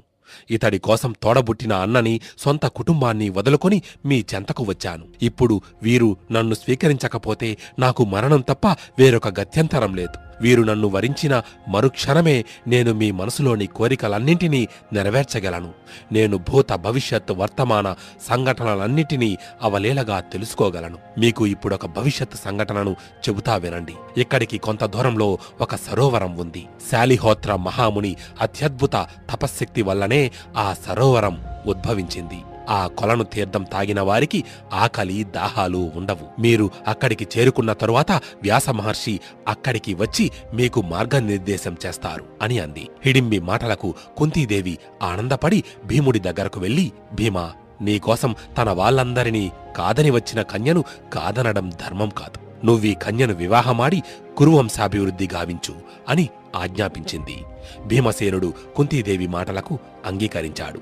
కాని హిడింబికి ఒక బిడ్డ జన్మించేంత వరకు మాత్రమే తనతో కలిసి ఉంటానని నియమం పెట్టాడు. దానికి హిడింబి సంతోషంగా అంగీకరించి భీమసేనుడిని వివాహమాడింది. ఆ తరువాత వారందరూ శాలిహోత్ర మహాముని ఆశ్రమానికి చేరుకొని ఆ రోజు రాత్రి అక్కడే విశ్రమించారు. మరుసటి రోజు ఉదయానికి హిడింబి చెప్పినట్టుగానే వ్యాసముని అక్కడికి వచ్చారు. వ్యాసుడిని చూసిన కుంతీదేవి పాండుపుత్రులు వినయంగా ఆయనకు నమస్కరించి ప్రణామం చేశారు. వ్యాసుడు వారందరినీ ఆశీర్వదించి కుంతీదేవిని ఓదారుస్తూ, ఆ ధృతరాష్ట్రుడు కొడుకుల మీద మమకారంతో మిమ్మల్ని వారణావర్తానికి పంపి కష్టాల పాలు చేశాడు. మీరు ధైర్యాన్ని కోల్పోవద్దు. త్వరలోనే మీకు మంచి రోజులు వస్తాయి. నీ జ్యేష్ఠ కుమారుడు యుధిష్ఠరుడు సాక్షాత్తు ధర్మస్వరూపుడు.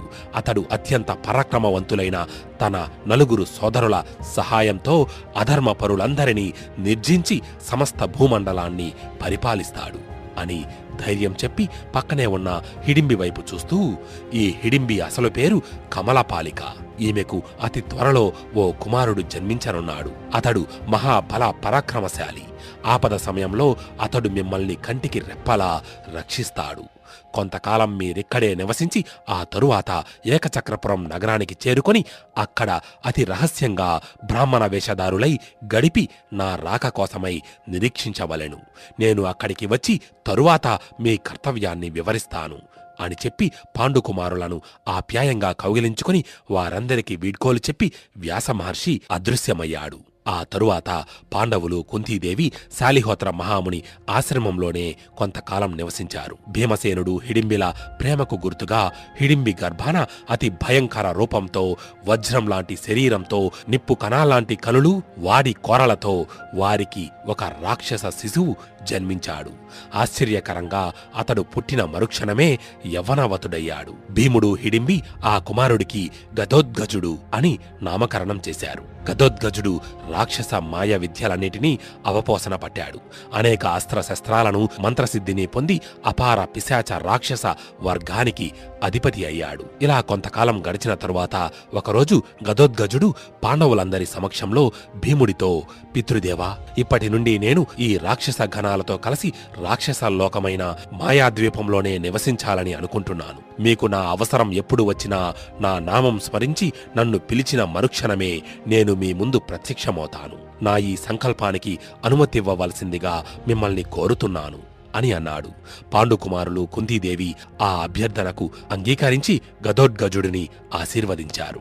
దానితో గదోద్గజుడు వారందరికీ వీడ్కోలు చెప్పి తల్లిని, రాక్షస ఘనాలను తీసుకుని అక్కడి నుంచి అదృశ్యమయ్యాడు. ఆ తరువాత పాండవులు కొంతకాలం శాలిహోత్ర ముని వద్ద ఎన్నో నీతి, ధర్మశాస్త్ర రహస్యాలను అవగాహన చేసుకుని ఆ మునీశ్వరుని ఆశీస్సులు పొంది క్రమక్రమంగా విదర్భ, మర్ధ్య, త్రిగర్త రాజ్యాలను దాటి ఏకచక్రపురం చేరుకున్నారు. అక్కడ నారచీరలు కట్టి, బ్రాహ్మణ వేషం ధరించి, బ్రహ్మచర్య వ్రతాన్ని స్వీకరించి, భైక్షుక వృత్తిని చేపట్టి ఆ గ్రామంలోని ఒక గృహస్థుని ఇంటిలో వసతి ఏర్పరచుకున్నారు.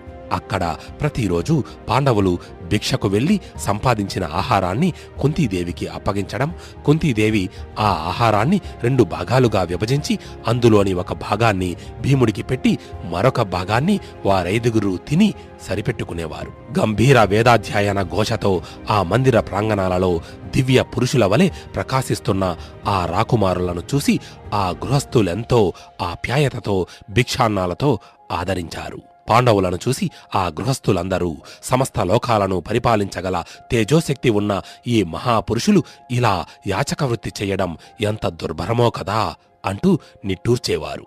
ఇలా ఓ రోజు ధర్మార్జున నకుల సహదేవులు భిక్షాటన కోసమై బయటకు వెళ్ళగా భీమసేనుడొక్కడే ఇంటిలో నిదురిస్తున్నాడు.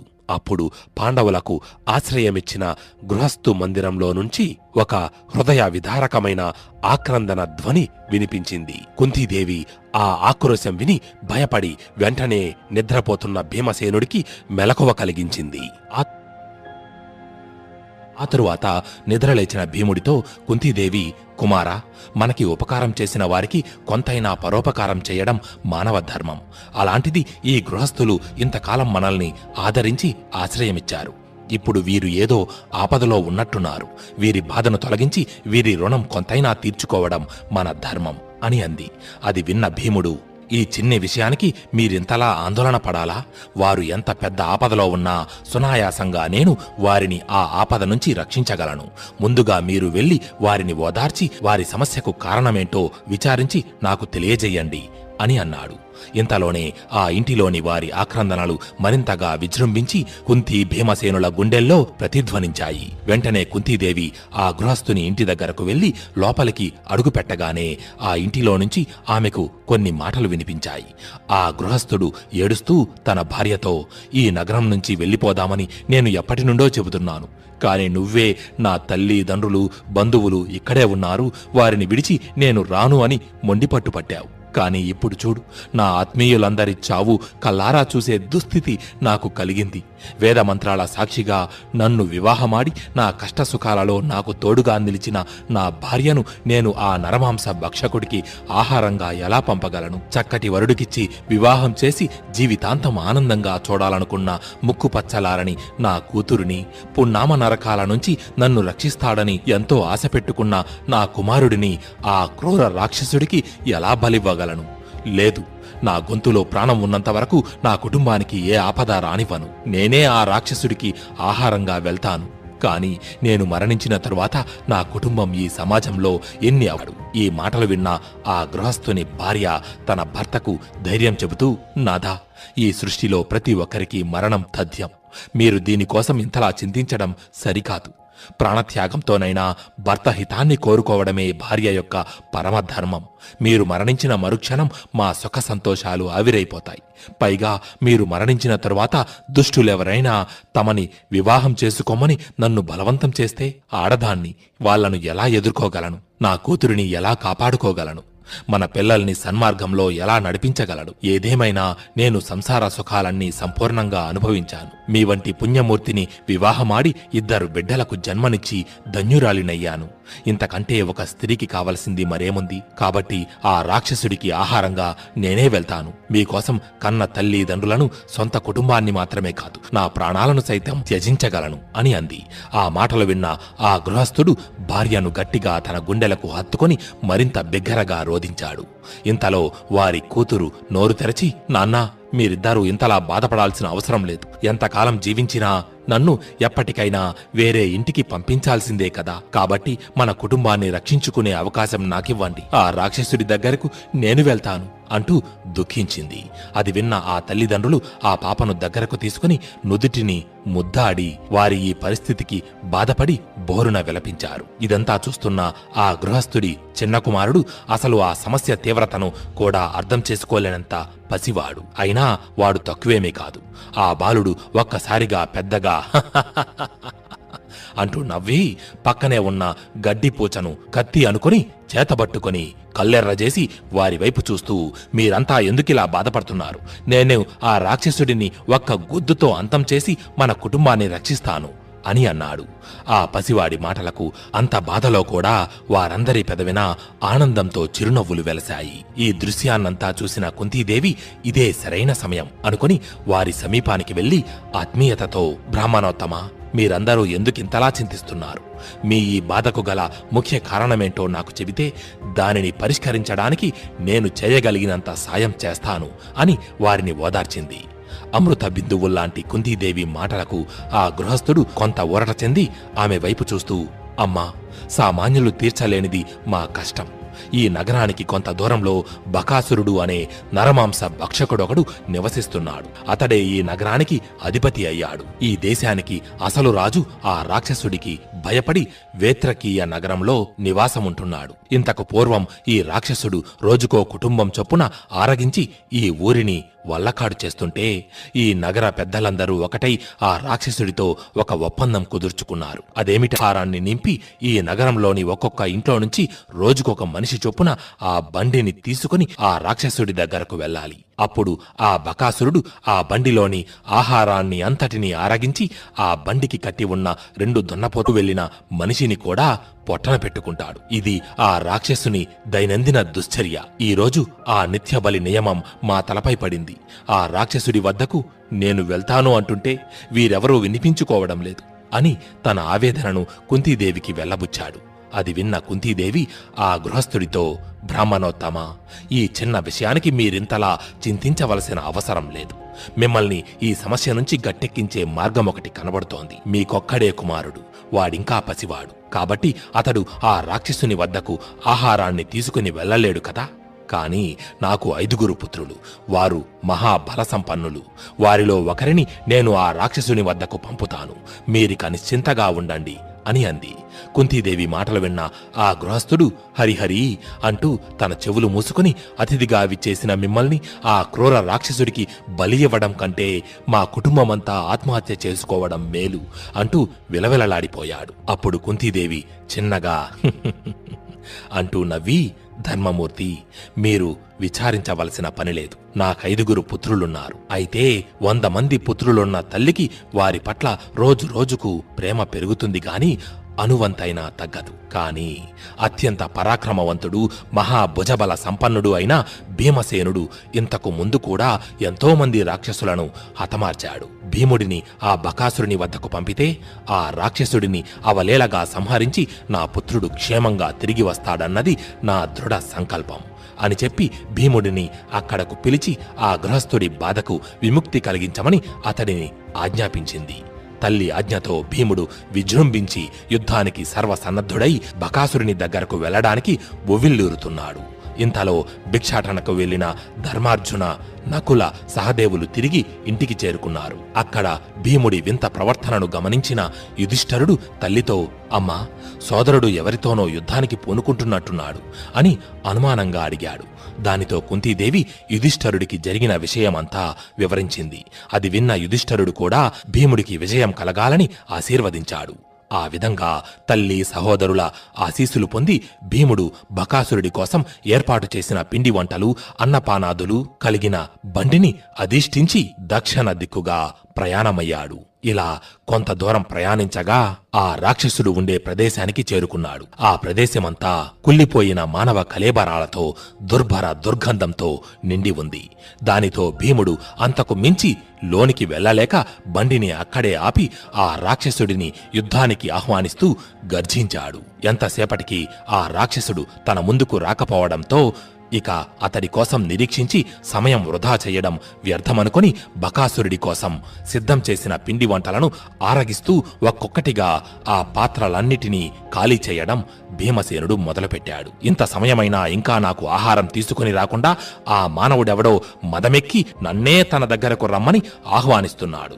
సరే సరే, నేనే అతడి వద్దకు పోయి వాడి మదం అనుస్తాను అని అనుకుని ఆ బకాసురుడు విజృంభించి ఒక్క గెంతుతో భీముడి సమక్షానికి చేరుకున్నాడు. అయినా భీముడు అతడి వైపైనా చూడక తనకేమీ పట్టనట్టు పిండి వంటలన్నిటినీ ఒక్కొక్కటిగా ఆరగిస్తున్నాడు. భీముడి నిర్లక్ష్య ధోరణి గమనించిన బకాసురుడు భగ్గున మండిపడి, నాకోసం తెచ్చిన భోజనాన్ని ముందుగా నువ్వు ఆరగిస్తావా? ఏకచక్రపురం వాసులందరూ కొవ్వెక్కి విర్రవీగుతున్నారు. ముందు నీ గర్వం అణచి తరువాత వారి సంగతి చూస్తాను అని చెప్పి భీముడి శరీరంపై పిడిగుద్దుల వర్షం కురిపించాడు. అయినా భీముడు అణువంతైనా చలించక అలాగే తింటూ కూర్చున్నాడు. దానితో ఆ బకాసురుడు పక్కనే ఉన్న మహావృక్షాన్ని పెకిలించి భీముడిపైకి దూకాడు. సరిగ్గా అప్పుడే తన భోజనం ముగించుకున్న భీముడు పైకి లేచి భీకర స్వరంతో గర్జించి, ఓరి దుష్ట రాక్షస, మితిమీరిన గర్వంతో ఇన్నాళ్లు చిన్న పెద్ద ముసలి ముతక అని తేడా లేకుండా అందరినీ చంపి పొట్టనబెట్టుకున్నావు. ఆ మాంస ఖండాలన్నీ ఇప్పుడే నీ చేత కక్కించి ఈ ఊరి వారందరికీ నీ నుంచి విముక్తి కలిగిస్తాను అని చెప్పి తన పిడికిలి బిగించి తన మీదకు దూకిన బకాసురుని గుండెలు అదిరేలా ఒక్క గుద్దు గుద్దాడు. ఆ దెబ్బకి బకాసురుడు 30 అడుగుల దూరానికి ఎగిరిపడి నేల మీద ఈడ్చుకుంటూ వెళ్లి ఒక చెట్టుకు గుద్దుకొని ఆగాడు. అయినా భీముడు వదలకుండా నేలలో పాతుకుపోయిన ఒక పెద్ద వృక్షాన్ని కబలించి ఆ రాక్షసుడి మీదకు విసిరాడు. అది చూసిన బకాసురుడు పైకి లేచి తన నోటిలో నుండి మంటలు కక్కుతూ ఆ వృక్షాన్ని మధ్యలోనే దగ్ధం చేసి నేలపై పడగొట్టాడు. ఆపై వారిద్దరూ విజృంభించి భీకర మల్లయుద్ధం ప్రారంభించారు. ఒకరిపై మరొకరు దూకి నేలపై ఈడ్చుకుంటూ పరస్పర భయంకరులై విజృంభించారు. ఆ సమయంలో వారిద్దరి ప్రతాపానికి భూతలమంతా దద్దరిల్లి గజగజ వణికింది. పరిసర ప్రాంతంలోని వృక్షాలన్నీ కోకటి వేలతో సహా కదిలి నేలపై కూలిపోయాయి. నేలపై ఉన్న దుమ్ము ఆకాశానికెగిరి సూర్యుడిని కమ్మేశాయి. వారిద్దరి భయంకర గర్జనలు విని భయపడి అక్కడ గుమికూడిన బకాసురుడి బంధువులంతా దూరంగా వెళ్లిపోయారు. అంతలోనే భీముడు ఆ రాక్షసుణ్ణి నేలకేసి కొట్టి తన పాదాన్ని అతడి గుండెలపై మోపి ఏనుగు నలిపినట్టుగా నలుపుతున్నాడు. ఆ మరుక్షణమే బకాసురుడు పైకి లేచి భీముడి గుండెలు దద్దరిల్లేలా కొట్టి అతి భయంకర సింహనాదముడు. కాని అప్పటికే బకాసురుడి శక్తి క్షీణించిందని గ్రహించిన భీముడు అదే సరైన సమయం అనుకొని 2 చేతులతో ఆ రాక్షసుని మెడభాగాన పట్టుకొని అతడి శరీరాన్ని 2 ముక్కలుగా చీల్చి ఆ ప్రదేశమంతా రక్తాన్ని ప్రవహింపజేశాడు. అది చూసిన రాక్షస ప్రేక్షకుల హృదయాలు వణికిపోయాయి. ఆ తరువాత భీముడు బకాసురుడి బంధువుల వైపు చూస్తూ, దుష్ట రాక్షసులారా, ఇకపై మీరెవ్వరూ ఏ మానవుని చంపి తినరాదు. నా ఆజ్ఞను కాదని ఎవరైనా దీనిని అతిక్రమిస్తే వారికి ఇదే గతి పడుతుంది అని హెచ్చరించి కింద పడి ఉన్న ఆ బకాసురుడి కాళ్లను దొరకబుచ్చుకుని ఆ శవాన్ని నేలమీద ఈడ్చుకుంటూ తీసుకుపోయి ఆ ఊరి జనం మధ్యలోనే పడేశాడు. బకాసుర వధతో ఏకచక్రపురం వాసులందరికీ విముక్తి లభించింది. ఆ రాక్షసుడి మృతదేహాన్ని నేలపై ఈడ్చుకొచ్చి మహా ఉగ్రుడై నిలుచున్న భీముణ్ణి చూసిన ప్రజలు వారిలో వారు ఇతడు సాధారణ బ్రాహ్మణుడు కాదు, ఎవరో దివ్య పురుషుడై ఉంటాడు అని భావించి జనమంతా అతడికి జేజేలు కొట్టారు. ఆ తరువాత మరికొంతకాలం పాటు పాండవులు అక్కడే నివసించారు. అయితే ఓసారి ఒక బ్రాహ్మణుడు ద్రుపద నరేషుని రాజధాని అయిన కాంపిల్య నగరం నుంచి ఏకచక్రపురం చేరుకొని పాండవుల గృహానికి విచ్చేశాడు. ధర్మరాజు ఆయనను ఎంతో గౌరవ మర్యాదలతో సత్కరించాడు. ఆ తరువాత కుంతీదేవి తన పుత్రులతో సహా ఆ బ్రాహ్మణుడి దగ్గరకు వెళ్లి, మహాత్మా, మీరు ఏ దేశాలకు వెళ్లారు, అక్కడ విశేషాలు ఏంటి అని అడిగింది. దానికి ఆ బ్రాహ్మణుడు, అమ్మా, నేను వెళ్ళని దేశమంటూ లేదు.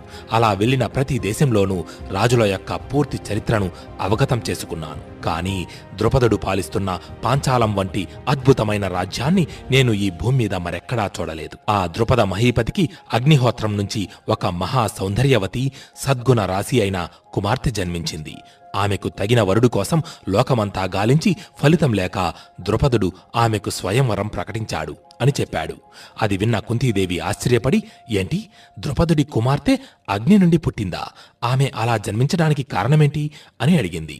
దానికి ఆ బ్రాహ్మణుడు భరద్వాజ మహాపుత్రుడు ద్రోణుడు, ప్రశతుడి పుత్రుడు ద్రుపదుడు. వారిద్దరూ భరద్వాజుని వద్దే విలువిద్య నేర్చుకున్నారు. ఆ తరువాత ద్రుపదుడు పాంచాలానికి రాజయ్యాడు. అయితే ద్రోణుడు కటిక పేదరికంతో ఒకసారి ద్రుపదుడి వద్దకు వెళ్లి 2 పాడి ఆవులను దానం చెయ్యమని కోరాడు. కాని ద్రుపదుడు అహంకారంతో ద్రోణుడిని తీవ్రంగా అవమానించాడు. అది భరించలేని ద్రోణుడు హస్తినాపురి చేరుకుని కురురాకుమారులకు యుద్ధ విద్యలు నేర్పి గురుదక్షిణగా ద్రుపదుడిని బంధించి తెమ్మని కోరాడు. గురువు ఆజ్ఞతో రాకుమారులు అతడిని బంధించి తేగా ద్రోణుడు అతడిని తీవ్రంగా అవమానించి బంధ విముక్తుణ్ణి చేసి వదిలేశాడు.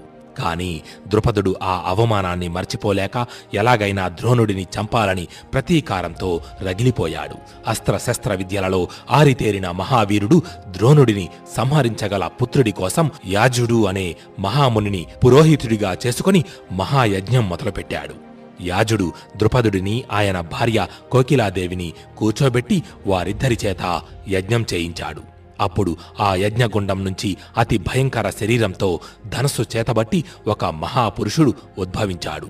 అప్పుడు భీకర గర్జనలతో ఆకాశవాణి అతడికి దుష్టధ్యుమ్న అని పేరు పెట్టింది. ఆ తరువాత అదే అగ్ని నుండి ముల్లోకాలలో మరెక్కడా లేనిటువంటి సౌందర్యరాశి ఉద్భవించింది. ఆమెను చూసి అక్కడ ఉన్న వారంతా ఒక్క నిమిషం శిలాప్రతిమలై నిలుచుండిపోయారు. ఆకాశవాణి ఆమెకు కృష్ణ అని పేరు పెట్టింది.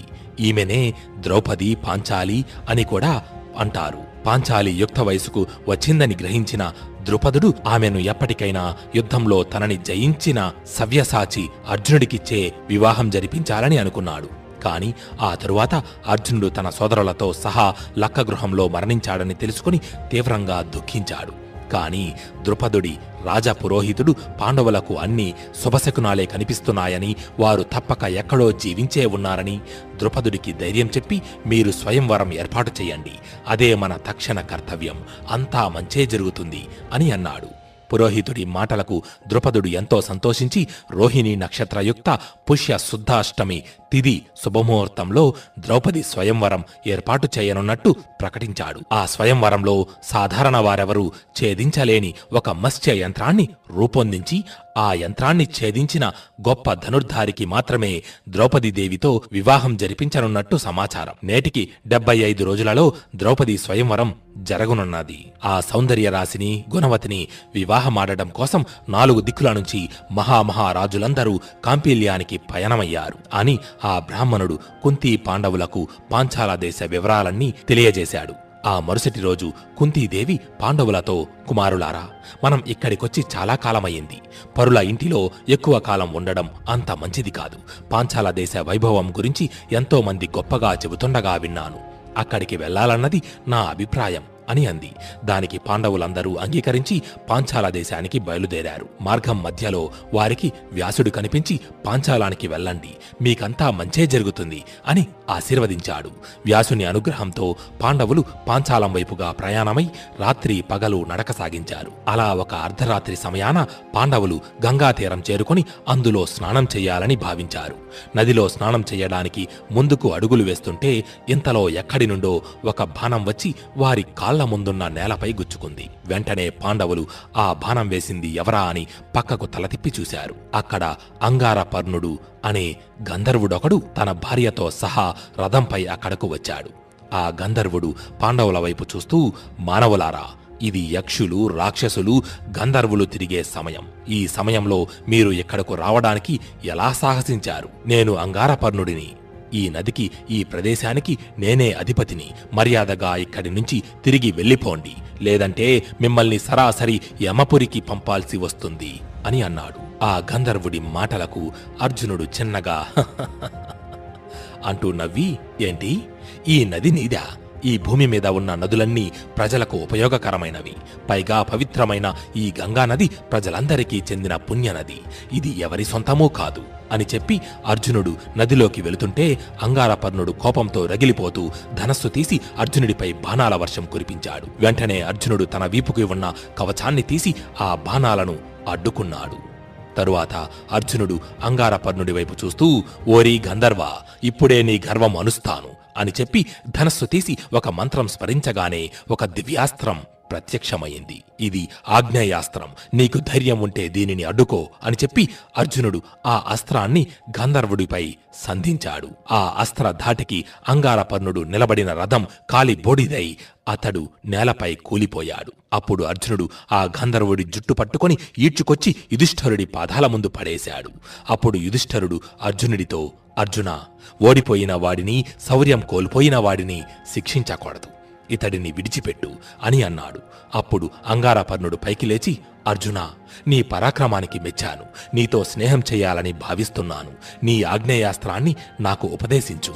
దానికి బదులుగా నేను నీకు చాక్షుషి విద్యను, మహావేగం గల గుర్రాలను ఇస్తాను అని అన్నాడు. దానికి అర్జునుడు, గంధర్వ, మనం ఎంత స్నేహితులమైనా నేను నీ వద్ద నుంచి విద్యను, ధనాన్ని తీసుకోలేను. నీకు కావాలంటే ఆగ్నేయాస్త్రాన్ని ఇస్తాను, నాకు గుర్రాలను ఇవ్వు అని అన్నాడు. దానికి గంధర్వుడు ఒప్పుకున్నాడు. ఆ తరువాత అర్జునుడు ఆ గంధర్వుడితో, అంగారపర్ణ, నీవు మహాశక్తివంతుడవు, మంచి చెడులు తెలిసినవాడివి, కాని మాతో నువ్వెందుకు అలా గర్వంగా మాట్లాడావు అని అడిగాడు. దానికి ఆ గంధర్వుడు, అర్జున, మీరు ఎవరో నాకు తెలుసు, కాని నేను అలా మాట్లాడడానికి కారణం స్త్రీ పక్కన ఉంటే ఎంతటి వివేకవంతుడికైనా అహంకారం కలుగుతుంది. అందువల్లనే నేను మీతో అలా మాట్లాడాను అని అన్నాడు. అంగారపర్ణుడు చెప్పింది అక్షర సత్యం. ఇది నేటి యువతలో మరీ ఎక్కువైపోయింది. అమ్మాయి పక్కన ఉంటే ఆమె ముందు గొప్పగా అనిపించుకోవడం కోసం ఏ కారణం లేకుండా ఎదుటి వారిని వెక్కిరించడం, హేళనగా మాట్లాడటం, చేతులు వదిలేసి బండ్లు తోలడం వంటివి చేసి సమస్యలలో చిక్కుకుంటున్నారు. అలాంటి వారికి అంగారపర్ణుడి కథ ఒక గుణపాఠం. ఆ తరువాత పాండవులు తిరిగి ప్రయాణించి పాంచాల రాజ్యం చేరుకున్నారు. తరువాతి భాగంలో మనం ద్రౌపది స్వయంవరం విశేషాలు, అర్జునుడు మత్స్యయంత్రాన్ని ఛేదించడం వంటి విశేషాల గురించి తెలుసుకుందాం. అంతేకాకుండా అందరూ ఎప్పుడెప్పుడా అని ఎదురుచూస్తున్న ముఖ్య పాత్ర, మహాభారతాన్ని ముందుండి నడిపించిన ఒక వ్యక్తి కథలోకి ప్రవేశించబోతున్నాడు. కాబట్టి తరువాత భాగాన్ని అస్సలు తప్పరు కదూ. జై శ్రీకృష్ణ, జై జై మహాభారత్.